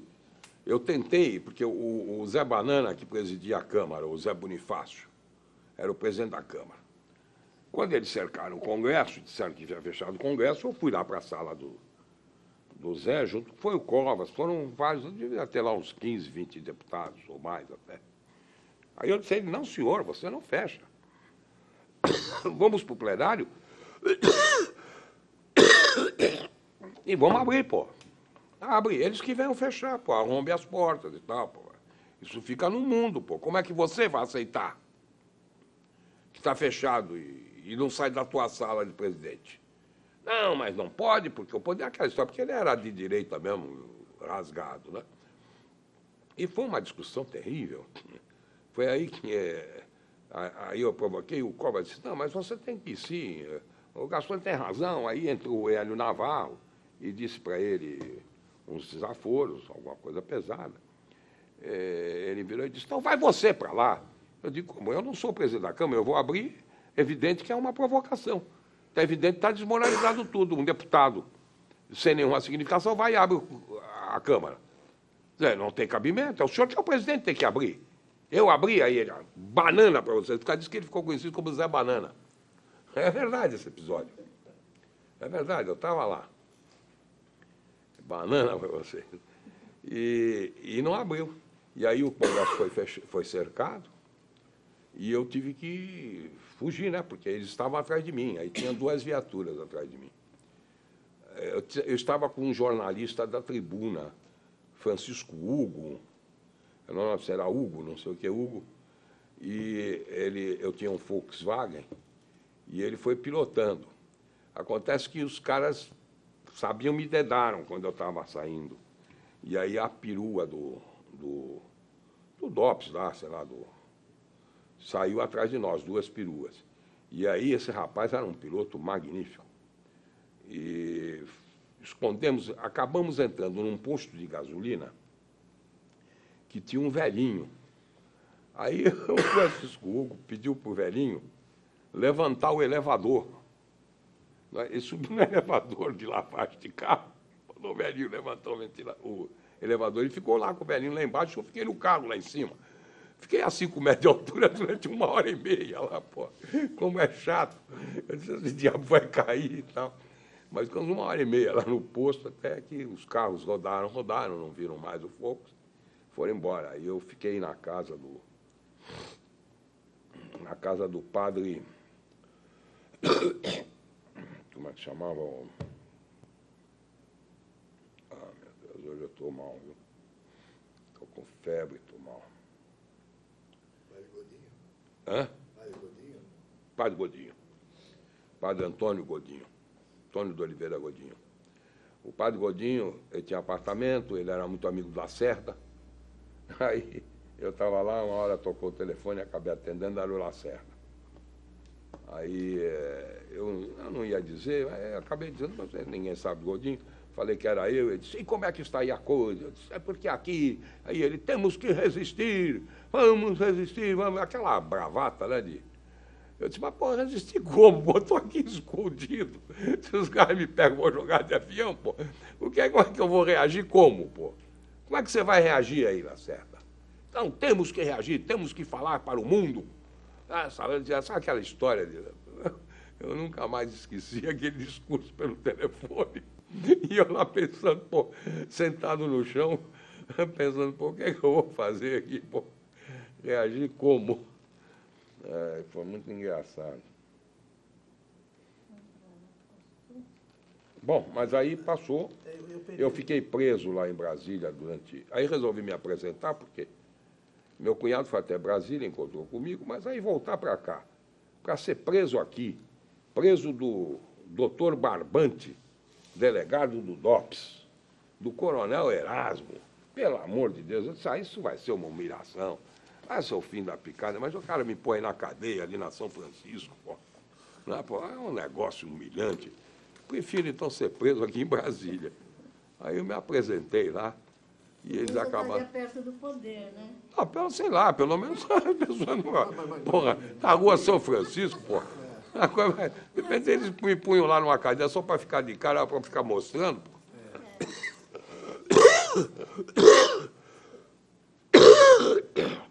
Mas aí eu me apresentei lá e fiquei lá preso. 11 dias, mais ou menos. Foi a época do Natal. Estava preso também o Covas, o Mário Martins, o Davi Lerer. Muitos políticos da época estavam presos lá comigo. Estavam presos no quartel? Vocês ficaram presos no quartel? Preso num quartel. Eu e o Davi Lerer estavam numa cela lá de oficiais. Não sei por quê. Os outros estavam na prisão. Era a mesma coisa, só que dizia que uma era de oficial porque tinha banheiro. Não. Ficamos lá 11, 12 dias. E foi lá que eu deixei nascer a barba. E nunca mais tirei. O senhor foi eleito por 4 legislaturas. 4 legislaturas. 66, 82, 86, 90. E foi também líder da bancada federal do partido, do PTB. Eu fui líder 8 anos. Eu fui o líder mais longevo que já houve no Congresso Nacional. Nenhum líder atingiu 8 anos de liderança, até hoje. E também fui, aqui na Baixada, o deputado único que conseguiu 4 mandatos de federais. Durante a cassação de políticos, você ficou fazendo o quê? Você veio... Aí eu fui para São Paulo. Eu vim para Santos, mas aqui não dava mais para... Porque aí todo mundo queria de graça e aí cruzavam a rua. Esse negócio de direitos políticos, isso é uma coisa terrível. Eu sempre conto para as pessoas para saberem. Os direitos políticos são uma coisa que a gente só percebe quando perde. É mais ou menos parecido com os nossos sentidos. Nós temos 5 sentidos. Se eu perguntar para você qual é o sentido que você mais acharia desprezível, você diria: a visão não será, a audição não, o olfato também não, a gustação não, o tato, não é? Você diria: perdeu o tato. Pois bem, direitos políticos são mais ou menos isso. Só que o tato é o único sentido que você não pode perder. Porque se você perder, você morre. Porque o tato é o sentido que te dá o termostato do organismo. Se a temperatura aqui estiver a 40 graus, através do tato é que vai regular o termostato orgânico, que permite que você tenha 36 de temperatura. Se você tiver a 0 grau e não tiver tato, você vai morrer. Entendeu? E assim também perceber se uma coisa é fria, quente, se corta, não corta, você ia andar com as mãos cortadas, diabo. É interessante. Mas o direito político é assim. Você só percebe quando perde. Eu perdi, bom, você não pode votar nem ser votado. Não é, não? Você é advogado, você não pode entrar na delegacia, porque o delegado olha para você e diz: o que é que você quer? E vai berrar com ele. Quem é você? Pô, você é um caçado, pô. Você não tem direito político, pô. Você não é cidadão, pô. É uma coisa terrível. Você passa na rua, o cara que é teu amigo, vem na mesma calçada, ele atravessa, que vai te cumprimentar, vai que alguém veja e diz para esse cara: é amigo daquele subversivo, porra. E você tem um interesse na prefeitura, está perdida, não vai ter mais. Ele é amigo do Gastone, olha. Olha, os vizinhos, porque, pô, o exército cercou a minha casa, minha filha está aí até. Imagine você, uma vez, eu morava na rua Minas Gerais, número 15. Uma vez essa besta do Erasmo, esse cavalo aí, idiota, ele cercou a minha casa com uma tropa formada por 3 caminhões do Exército, 2 jipões e um jipe. Todos de metralhadora, inclusive num dos jipes, metralhadora .30, apontada para minha casa, rapaz. Pularam os muros de noite, pô. Cara que me conhece, pô. Eu tinha sido aluno da mãe dele. Fizemos o inventário no escritório do pai dele. Colega do irmão dele, do Tuxo, pô. Namorei até a irmã dele, pô. Pois esse cara, vagabundo, sem vergonha, cerca a minha casa com metralhadora, pula os muros, cerca e bate. Imagina a vizinhança, pô. Com todo esse arsenal. Sem cara, se vai. Uma guerra, pô. Qual é o vizinho que vai dar bom dia para você no dia seguinte, pô?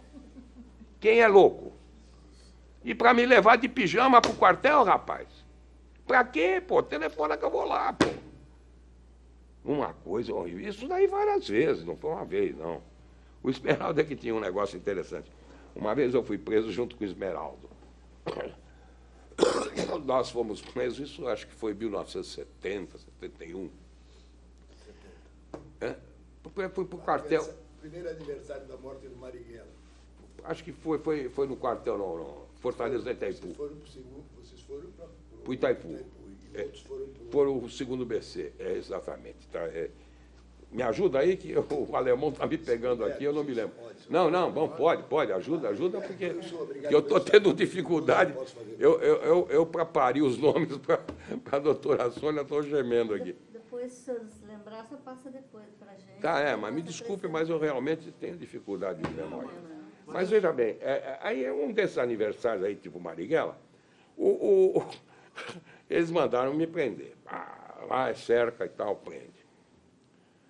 Fazia aquela coisa para dizer missão militar, sai todo mundo de madrugada, põe tinta preta no rosto, para disfarçar, né, para ninguém ver.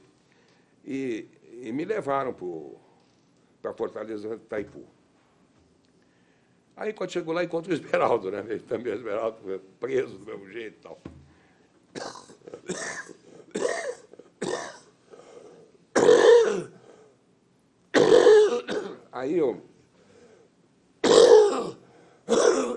Aí eu disse, Esmeraldo, mas que diabo, por que nós estamos sendo presos? Ainda não tinha vindo o comandante lá da Fortaleza, nem nada, nós estávamos com um oficial inferior lá, que nos estava prendendo, não, um capitão lá. E aí o Esmeraldo disse, Gaston, isso é assim mesmo. E ele contou uma coisa muito engraçada, que eu repito. Você não assistiu aquele filme Casablanca? No filme Casablanca, famoso, tem um instante que matam um general nazista que comandava a cidade. E aí, pô, a resistência que matou, ninguém sabia quem matou e tal. E o agente, lá, o cara da polícia de Marrocos, né? A polícia civil lá, apurado, porque Berlim ia mandar um general, e mais não sei o que da CS, para saber e tal. Ele disse, pô, precisamos fazer alguma coisa. O que é que fazemos? Aí esse cara, chefe da polícia civil, diz, olha, prenda os suspeitos. Mas quem é suspeito? Não sabe? Suspeito de costume, olha, porra. Não, nós éramos os suspeitos de costume. Não se sabia quem era, né, o que era, mas prende. Mas... Então a gente ia em cana. Mas foi assim. E curioso que nesse dia, quem aparece lá, à noite aparece lá o comandante da Fortaleza do Itaipu. E aparece com 2 meninos, um em cada mão, meninos de 12 anos, por aí, mais ou menos. Aí os meninos olhando, e eu com o Esmeraldo, até tratamento bom lá, nós estávamos jogando snooker. Eu estava jogando, tinha uma sala de snooker, aí a gente estava jogando snooker com o Esmeraldo. Aí eu vejo lá o comandante apontando assim para os meninos olhando, rindo, falando, não sei o que estavam falando. Mas aí, sabe quem eram? O comandante era o general, depois general, o garoto era hoje senador Mercadante, e o comandante era o pai dele, o general... como era? Oliva, não era? Bolívar. Oliva, general Oliva. Oliva Muniz Oliva, né? Que foi depois diretor da Escola Superior de Guerra. Ele era o comandante e o filho que foi lá nos visitar. Lá os bandidos subversivos. Era um mercadante. Ficou rindo de mim, apontando, miserável, dando risada. Ele pescava lá no Costão, então o pai levava ele para ver os preços. Não, E depois não era ironia da não história. era do mal, assim. Não, pelo contrário. Não, eu estou contando. Eu estou contando mais como piada, porque, na verdade, ele foi muito educado conosco. Eu não tenho queixa do Oliva. E depois, por ironia, o filho... Bom, mas era meu carcereiro. Mas ele dizia, mas não pode sair, é claro. Houve anistia, né? E anistia? Bom, eu não fui propriamente anistiado, eu cumpri. Você cumpriu. Aí, ótimo. Eu não fui propriamente anistiado, eu cumpri a minha pena. Porque eu fui cassado e tive direitos políticos suspensos por 10 anos. E isso se venceu em 78.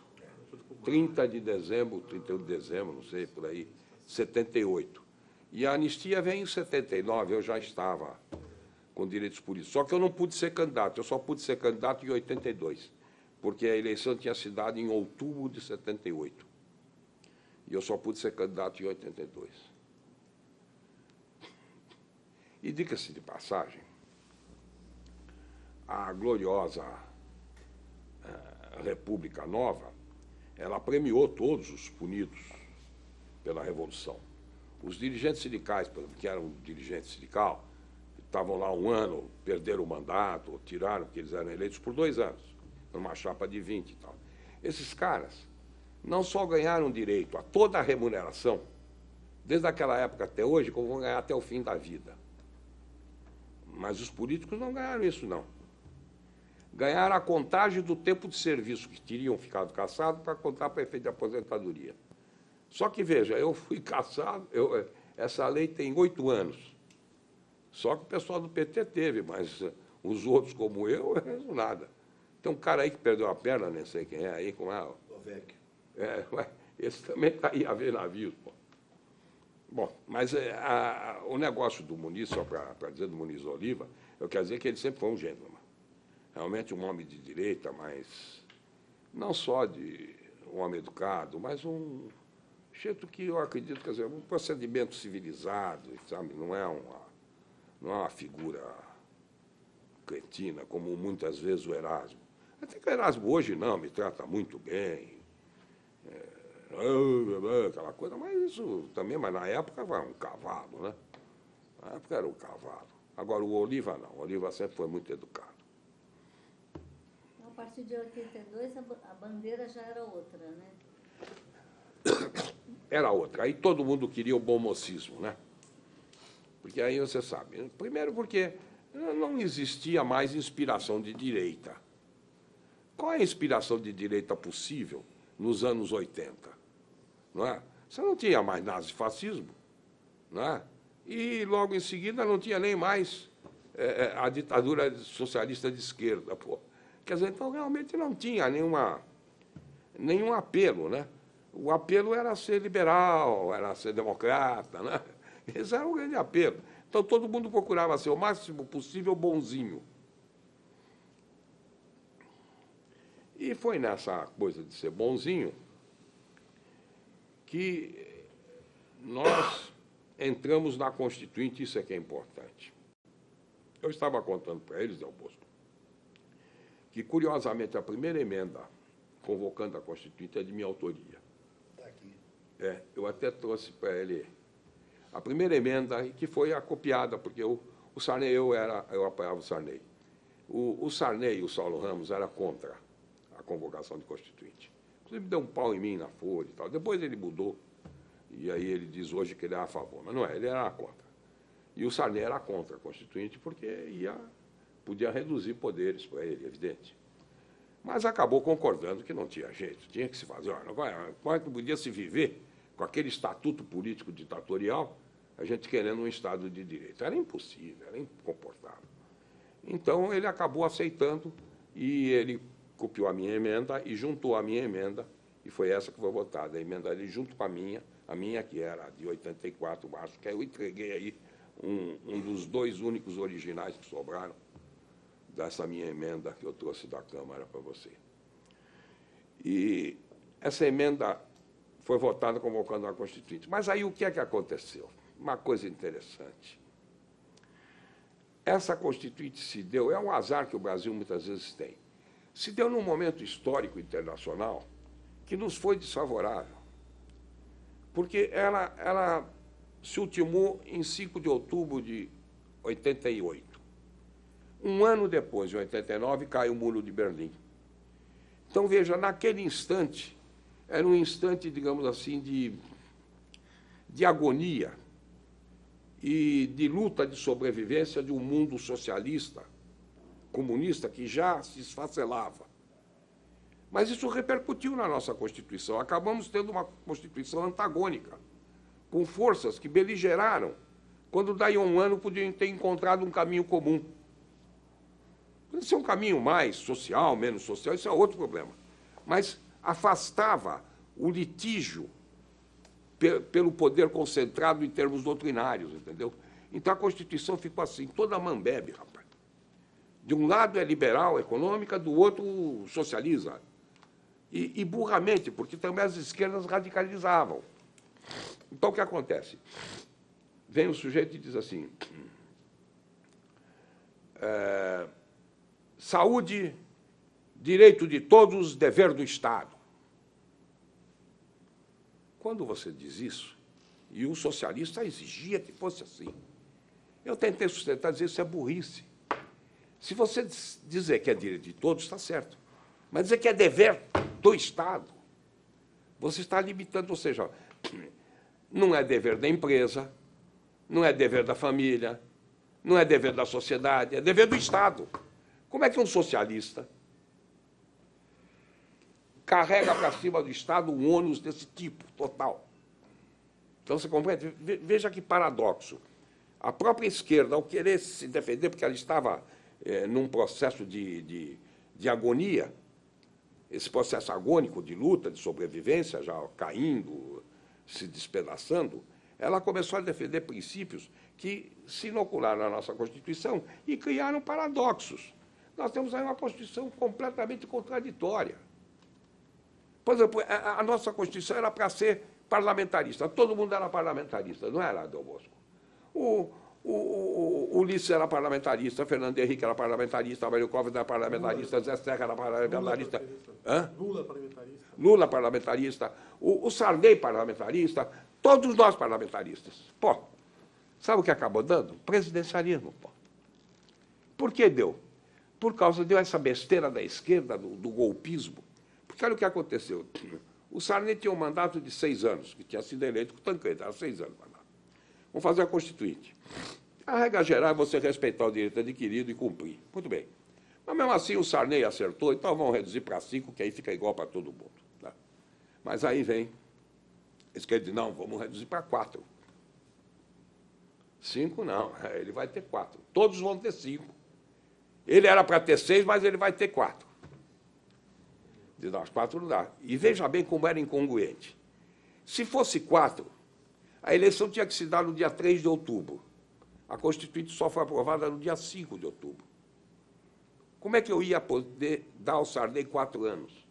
Alguém tem que me explicar como é que o Sarney podia ter 4 anos se ele estava fazendo 4 anos ao final de 88?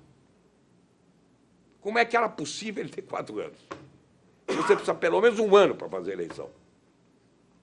Veja que... E até hoje, a imprensa publica isso, dizendo que o Sarney é quem ocasionou... Porque, bom, isso o que é que aconteceu? Aí o Sarney é que acabou sendo o vilão da história. Porque ele, para defender-se dos 4 anos, então fez nos 5, aí a esquerda veio com o parlamentarismo imediato, que era para destituí-lo imediatamente, através da aplicação do parlamentarismo imediato. Ele, para se defender, ele, que era parlamentarista, fez o pessoal dele votar contra. E aí perdemos o parlamentarismo e isso ficou presidencialismo. Então, aí vem essas porcarias todas. Medida provisória, por exemplo. Uma criação estúpida, que não era para existir, que existe porque era para ser parlamentarismo. Então, a medida provisória é perfeitamente aceitável, porque quem governa é o Congresso. Não tem problema nenhum. Mas acabou ficando aí. Quer dizer, no presidencialismo, que é uma ditadura com prazo certo, o ditador, através de uma medida provisória, nem precisa de Congresso. É que os presidentes ainda são democratas, porque, se quisesse, larga o Congresso de lado. Põe 1000 medidas provisórias aí, que entope o Congresso, não tem mais solução. Que é mais ou menos o que acontece agora, né? Eu nem tenho acompanhado muito. Mas já no nosso tempo não se conseguia mais fazer nada. Por que vocês fizeram um pulo da anistia para as... Ah, não, é que está conversando, eu não sei, ela me deixou ficar falando. Profundamente ligados todos os 3 episódios. Estão ligados, sim. Na verdade, é uma sequência. Muita coisa que aconteceu na Constituinte aconteceu por causa das diretas já. Foi. Estou só... Então, tá certo. Ele participou até também. Não, foi. Foi, não. O negócio das diretas já, eu tenho um entendimento sobre isso. É evidente que a gente não podia deixar de ser, não só a favor, como querer, porque eleição direta é o mínimo que a gente pode querer, e isso é tão elementar. Mas o problema é o seguinte, é que naquela época, assim como tínhamos embarcado naquela história em 68, do Estênio Albuquerque Lima, em querer achar que podíamos ir para o golpismo, no fundo. Quando chegou em 1984, 83, 84, né? Foi de 83 para 84. Começou o movimento pelas diretas já. A emenda do menino lá de Mato Grosso, do Dante de Oliveira. Olha, é claro, uma bandeira maravilhosa, uma bandeira de mobilização fácil. Quem não quer eleição direta? Mobiliza mesmo. Mas, meu Deus do céu, veja que falta de, eu diria, de projeto político, de estratégia política. As oposições não tiveram, era tudo feito assim um pouco... Foram para o apelo popular, para levantar as massas em torno de uma ideia fascinante, que era a eleição direta, mas sem se pensar no conjunto de poderes que pudesse viabilizá-la. Porque você precisava, não bastava o movimento. Nós fomos para a votação, imagine, as ruas estavam preparadas, mas o Congresso não foi preparado para aquela votação. Claro que eu votei pela direta, deu bolso, votou pela direta, mas daí? Eu tinha contado antes os votos, eu procurei até o Covas, conversei com o Ulisses, mas, doutor Ulisses, eu somo aqui os votos, nós não vamos ganhar. Ele disse, não importa. Nós estamos fazendo opinião pública. Eu disse, mas está errado, é um jogo muito grande isso aqui. E olha que o Ulisses era um homem apaixonado, mas era um cara de cabeça, pô. Realmente, se a gente tiver que destacar uma grande figura nesse país, destaca-se o Ulisses Guimarães. Era um cara super dotado. Mas ele, com a maior tranquilidade, isso não tem importância. E eu achava que tinha falta de estratégia. Se nós tivéssemos adiado um pouco isso, ou melhor, juntado valores, nós tínhamos ido para talvez para a eleição direta, com uma outra formulação, um outro país, não sei. Mas eu acho que aquele momento foi importante também. Eu, às vezes, também fico pensando no seguinte, não teria sido essa mobilização que possibilitou a oposição ganhar as eleições seguintes? Porque daí para frente caiu o castelo de cartas. Eu não sei, é uma indagação que até hoje eu faço, porque, como nós perdemos as diretas e fomos para a Constituinte, e a Constituinte, a meu ver, não foi um sucesso. É um sucesso em termos de algumas conquistas, evidente. Se nós falarmos em termos de defesa de meio ambiente, por exemplo, em termos de direitos individuais, garantias individuais, não há no mundo nenhuma Constituição que se aproxime. Defesa das minorias e proteção das minorias, nada se equipara à nossa Constituição, não há no mundo. Agora, é claro que em vários setores ela claudica, né? Claudica. No judiciário é uma lástima. E neste ínter, a sociedade civil se organizou melhor também, né? Aí é que está. Se nós tivéssemos feito isso, faltou isso. O que nós devíamos ter era organizado a sociedade civil. Nós não a organizamos. Nós acabamos caindo na mesma esparrela de ficar disputando o poder. Eu acho que os partidos todos se cindiram e passaram a apenas ter como objetivo a disputa do poder. Nenhum dos partidos políticos se concentrou em realizar uma nação de fato democrática, com uma doutrina ajustada, um programa definido, sabe? Nenhum partido pensou nisso. Pensou no poder imediato. Todos os partidos políticos. Todos, inclusive ao que eu pertenci sempre, o PTB, que eu pertenci por convicção ideológica, porque eu achei que o trabalho é o grande valor da humanidade, era o sentido filosófico que, com maior simplicidade, definiria o destino de uma sociedade. Mesmo assim, me curvo para dizer que o PTB virou um partido fisiológico como outro qualquer, e da pior fisiologia. E os outros também fizeram isso. É uma pena. Nenhum partido pensou no destino da sociedade.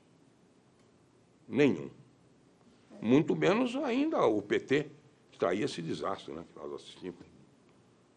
O partido que faz o mensalão não está preocupado com o destino da sociedade. Mas, de uma certa maneira, você não acha que a sociedade civil correu no paralelo do poder? Eu acho que está correndo no paralelo. Eu acho que está.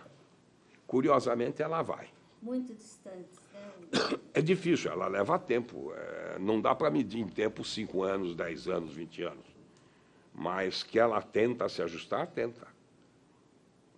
Há pouco eu falava, não sei com quem eu estava dando, o exemplo aqui de Guarujá.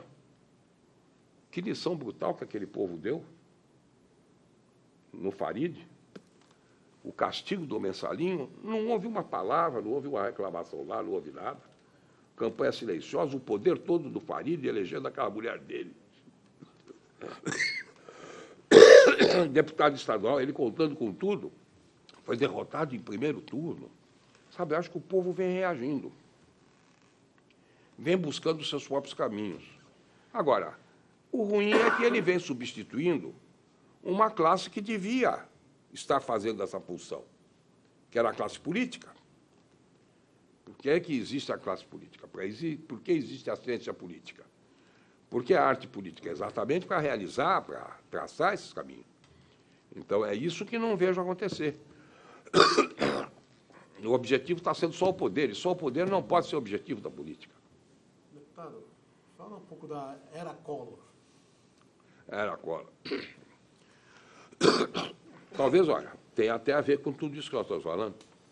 Exatamente porque ninguém desenhou nenhum programa, ninguém tinha nenhuma proposta que resumisse os anseios nacionais, o Collor surgiu como uma esperança.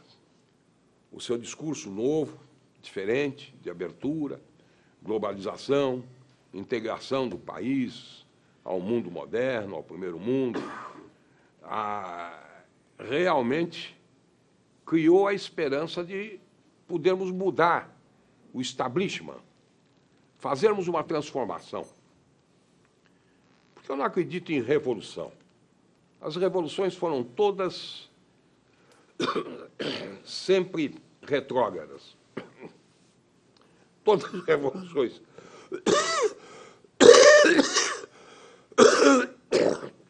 que a humanidade conheceu foram retrógradas. A Revolução Francesa, a Revolução Russa, todas voltaram para trás. Mas completamente para trás, 180 graus. Todas. Mas pela sua experiência política, o senhor sabia que aquilo ali não tinha consistência política, né? que o Collor não tinha consistência. Mas não sabe, nada tinha consistência política. É isso que eu digo a você. Como nada tinha consistência política, não via em nenhum partido, nenhuma proposta de consistência política. Ao menos nele havia propostas com indicadores. É claro que eu não conhecia o Plano Collor. Se eu conhecesse o Plano Collor, eu talvez não tivesse embarcado. Mas quando eu vi, eu já estava no oceano e aí foi tarde. Se eu conhecesse o Plano Collor antes, eu teria visto que era um desatino. Mas, quer dizer, eu estou dizendo isso agora, mas eu, na verdade, não conhecia. Eu acordei no Plano Collor 30 a 60 dias depois, quando já não tinha como voltar atrás. Que plantar daquele plano, voltar atrás, aí destruía o país, era bomba atômica, não tinha jeito. Mas a proposta dele era, pelo menos, uma alternativa. E, até então, ninguém propunha uma alternativa ao país. O Jânio propôs algumas alternativas esparsas, mas depois envelheceu, acabou, não tinha mais Jânio. O Juscelino foi uma alternativa, sempre pessoais, veja. Nunca surgiu um partido com alternativa. Os partidos que surgiram com alternativas, as alternativas se queimaram no tempo. O Partido Comunista tinha uma alternativa, mas se queimou. Que partido, então, deixou alternativa para nós? Nenhum trouxe, nenhum plantou um programa real que se acreditasse. E o Collor tinha uma diretriz. Qual o outro político que acenava com algum destino concreto para o Brasil fora o Collor? Diga-me, naquela época. Quem? Nenhum tinha proposta. Ele tinha uma proposta consistente, real, efetiva, tanto assim que ela se fez. Claro que por outros caminhos, mas ela está se fazendo até hoje. Nada voltou atrás, ou não é verdade? Só aliás, até voltou atrás, sim. Só o PC Faria. Só que voltou com outros nomes, né? Não é? Mas tudo se refez de novo, mas mudou o nome, mas os métodos quase são os mesmos. Mas o resto está aí tudo plantado, está aí a globalização, está aí a liberalização. As coisas aconteceram. Eu acho que o que ele sinalizou era positivo. Só que tem esse problema. Quem devia sinalizar isso era a classe política como um todo. Eram os partidos políticos que deviam ter feito, porque aí a coisa é estável. Eu digo sempre, quando você aposta em doutrina, em programa, você aposta em ideias. As ideias não são fungíveis, não são passíveis de tentação, de ambições, de erros, como o ser humano é. Você não pode apostar no homem. Primeiro, porque o homem é falível. Segundo, porque ele é mortal. É uma idiotice apostar num homem. Mas no Brasil ainda não nos restou até hoje a alternativa, senão as apostas no homem, nos salvadores da pátria. Está aí o presidente da República. Olha. Imagine, depositar nas mãos do Lula o destino do Brasil. Pô. É uma coisa inacreditável. Um homem para o qual eu não daria procuração para administrar os meus bens, vai administrar o futuro dos meus filhos e netos. Isso é um negócio maluco que nós temos aqui no país. Falta de tradição em partidos, e sim pessoas. Isso, é exato. O que nós precisamos era recompor. Mas, infelizmente, até agora não tivemos isso. Eu gostaria que, a grande reformulação, eu gostaria que nascesse uma nova Constituição, com gente que construísse partidos sérios, realmente exigisse. O partido fosse alguma coisa rígida. Mas, porque, se não se fizer a Constituição modificando e sem mais, e hoje, eu já fui contra isso, mas hoje me curvo, não pode ter lá, participando dela, os mesmos membros do Congresso. Tem que ser gente à parte, porque senão os vícios se farão. Ninguém vai votar a fidelidade partidária se for deputado no exercício, que está votando contra si mesmo. Como é que eu voto para cercear a minha liberdade? Você dá a caneta da sua condenação mortal para o outro, que é isso? Ninguém vai votar essa fidelidade nunca. Mas ela precisa existir. Se ela não existir, como é que eu fortaleço o partido? Cria um círculo vicioso. O partido é fraco. É fraco porque não tem força. Não tem força porque é fraco e vai por aí afora. Não é? Então, eu acho que uma Constituinte... Aliás, quando fizemos essa Constituição, que estávamos quase no final, deixa eu contar essa história que é interessante. Eu tinha um amigo meu, o Cunha Bueno, nosso amigo, e o Cunha Bueno era monarquista, sempre foi monarquista. Não é monarquista por ser profiter, não. Até ele tinha votos. É convicção mesmo, ele era monarquista. E ele aconselhava muito comigo, porque eu, de alguma forma, era escolhido por alguns companheiros, até de outros partidos, como sendo uma pessoa que entendia de regimento interno e tal, dessas coisinhas menores. E ele se louvava muito em mim, nos seus projetos, nas suas coisas. Então, quando nós perdemos o parlamentarismo, que foi a grande...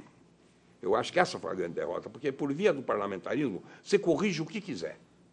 Qualquer erro governamental, qualquer desvio de pessoas e tal, o parlamentarismo tem mecanismo de correção imediata, sem nenhuma ruptura, sem nenhum trauma, etc. Quando fomos derrotados com o parlamentarismo, eu estava na tarde lá, arrasado no meu gabinete, quando surgiu o Cunha Bueno. Preocupado, dizendo, puxa vida, o meu negócio não vai sair. Ele queria o negócio da monarquia dele. Ele sabia que ia ser derrotado, mas ele queria saber como salvar. E eu já tinha feito para ele uma emenda convocando um plebiscito sobre a monarquia, que o pessoal tinha topado até, né? E estava lá correndo essa emenda. Então, aí eu me lembrei da emenda dele e me acudiu que eu podia fazer um negócio, uma subemenda, estendendo a emenda dele para a consulta também sobre parlamentarismo. E foi o que eu fiz.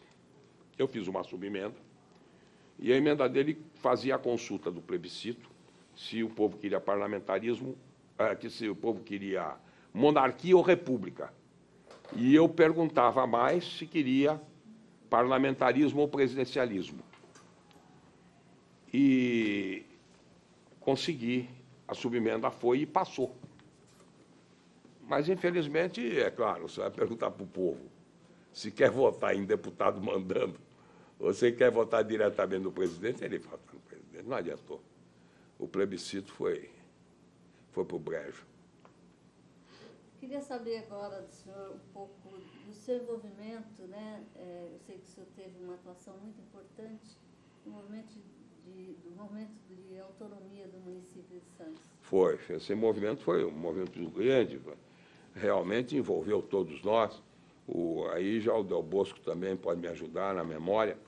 Mas nós tivemos aqui instantes muito importantes, porque conquistada as eleições de 82, que os caçados puderam participar, aí começou a luta pelo restabelecimento do Estado de Direito.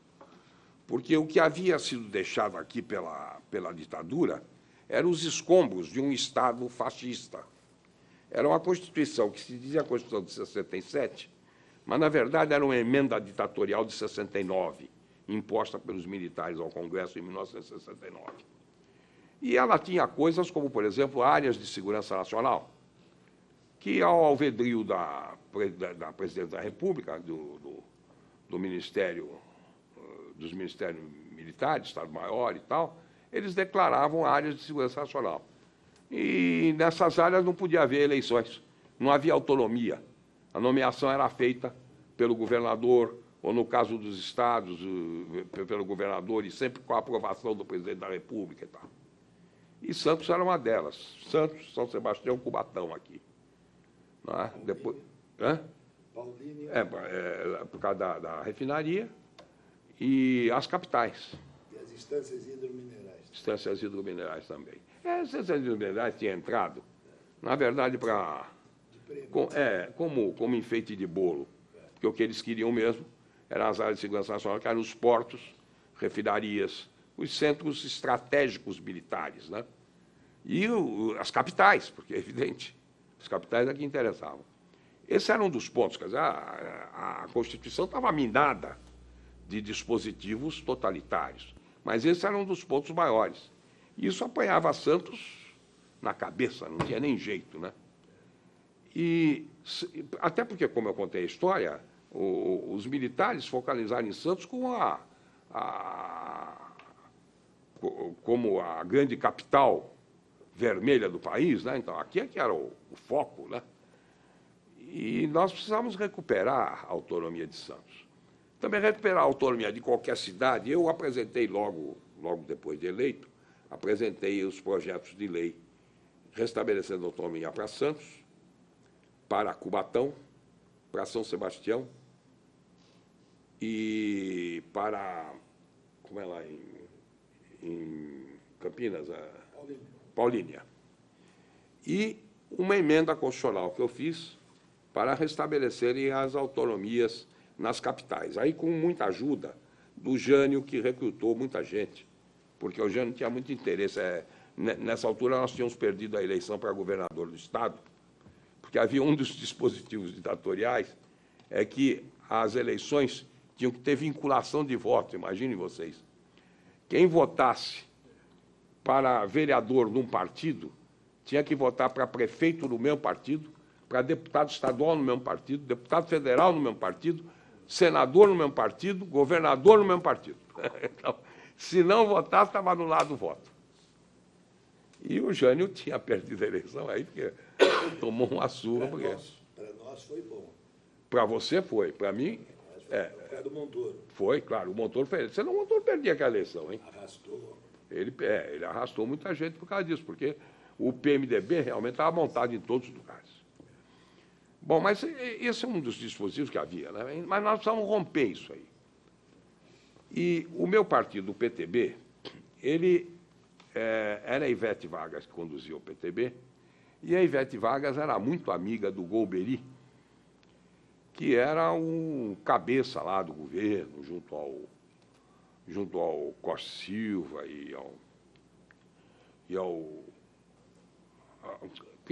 junto ao Figueiredo, e é que a gente mistura tanto o general que você vai uma misturada, mas junto ao Figueiredo e tal. E ela era muito amiga deles e colaborava muito com o governo. E eu, aproveitando disso, dentro da bancada, eu consegui que a bancada, porque a bancada, uma hora ela lá, não me lembro o que ela queria da gente, ela permitiu que cada deputado destacasse um projeto para a bancada se solidarizar e jogar tudo nesse projeto. Ou conseguia esse projeto, ou não votava mais nada e tal. E eu pus o projeto de Santos. A Ivete sacudiu um pouco, mas a Ivete era casada com um homem muito interessante, que era o Martins, aqui do Café de Santos. E o Martins tinha sido corretor de café, era um cara assim, santista, apaixonado, de Santos mesmo, morava aqui. ela mesma tinha um loteamento aqui em Guarujá e tal, e ela se sentiu, ela não pôde fugir da história do meu projeto, que era perigoso para ela sabia. Mas ela contava que podia ir jogando escanteio. Só que aí eu banquei o chato e fui cobrando de comissão em comissão, e os partidos aliados do governo eram obrigados a votar com ela porque tinha um compromisso. Ela tinha direito a um projeto, o outro tinha aquelas barganhas políticas. E eu punha o meu projeto, e aprovei o projeto em todas as comissões, consegui urgência na Câmara, aprovei na Câmara. Levei o projeto para o Senado, com esse acordo que eu tinha com a Ivete, da primazia do meu projeto, consegui a urgência de todos os aliados do governo, que era a maioria, e bloqueei a pauta do Senado. Aí o Senado tinha que votar o projeto e não tinha quem fosse votar contra, porque já tinham assinado a urgência, tinham o compromisso de votar a favor, por escrito. E isso bloqueou a pauta do Senado.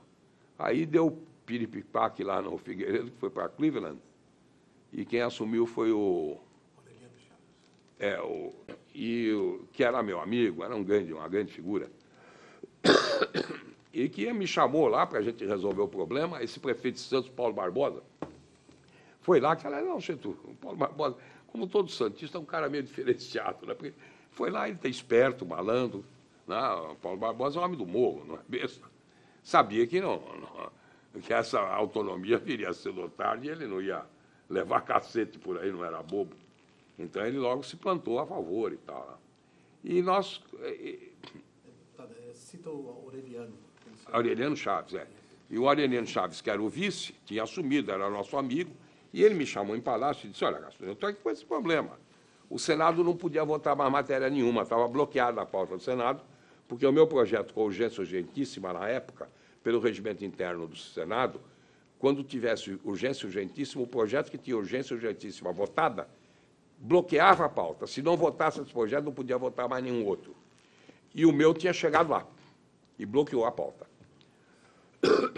O Senado passou uma semana sem votar, o Figueiredo foi para Cleveland. Na outra semana, o Aureliano, desesperado, me chamou e disse, olha, eu não posso, o Senado tinha matéria de orçamento, um monte de coisa que ele precisava urgentemente de votar no Senado, e disse, como é que eu vou fazer? Porque os militares vão ficar soldados, vão dar autonomia para Santos, mas se dá para Santos, acabou a área de segurança nacional. E eu disse, mas, Aureliano, realmente acabou. Você acha que pode, regime democrático, sobreviver com a área de segurança nacional? Quer dizer, Santos não pode ter eleição, Guarujá tem. Isso é um negócio absurdo, pô. Cubatão não pode ter eleição, São Vicente pode. Isso é uma estupidez. Paulínia não pode ter eleição, Campinas pode. Que besteira, como é que vai se justificar isso, né? E ele era democrata, ele sempre foi. O Aureliano é um cara de espírito democrático, sempre foi. E ele disse, mas temos que resolver isso. Aí inventou lá, tinha um general, o chefe da Casa Civil, era um homem enorme, 2 metros. Foi lá e tal, conversando. Aí o Aureliano me autorizou a fazer um decreto. E eu realmente copiei o meu projeto, na forma de um decreto para ele lá, no Palácio, e ele ia assinar naquele dia, depois não assinou, pediu para eu voltar no dia seguinte, eu voltei no dia seguinte, ele tinha redatilografado exatamente como eu tinha feito, e assinou lá, e eu levei, eu é que trouxe para Santos até, trouxe para cá o decreto, e foi assim que Santos conseguiu autonomia. Ao conseguir autonomia, é claro que derrubou a barreira, acabou, né? E quando acabou para os municípios de área de segurança nacional, também acabou, ipso facto, para as capitais. Imediatamente a emenda constitucional das capitais foi votada. Só no ano seguinte. Hã? Mas Santos foi uma eleição isolada. Sim, foi isolada de Santos, sim, mas eu quero dizer, mas ao cair, claro que já tinha aí, foi embora tudo, não tinha mais. Aí foi votada a emenda constitucional, no ano seguinte houve eleição já para as capitais. Mas aí foi eleito aqui o Justo. Foi eleito Justo. Foi mais ou menos março, abril, né, por aí. Junho, exato, junho. A lei é de outubro de 83, né? A posse foi em junho. E a eleição foi junho de 83.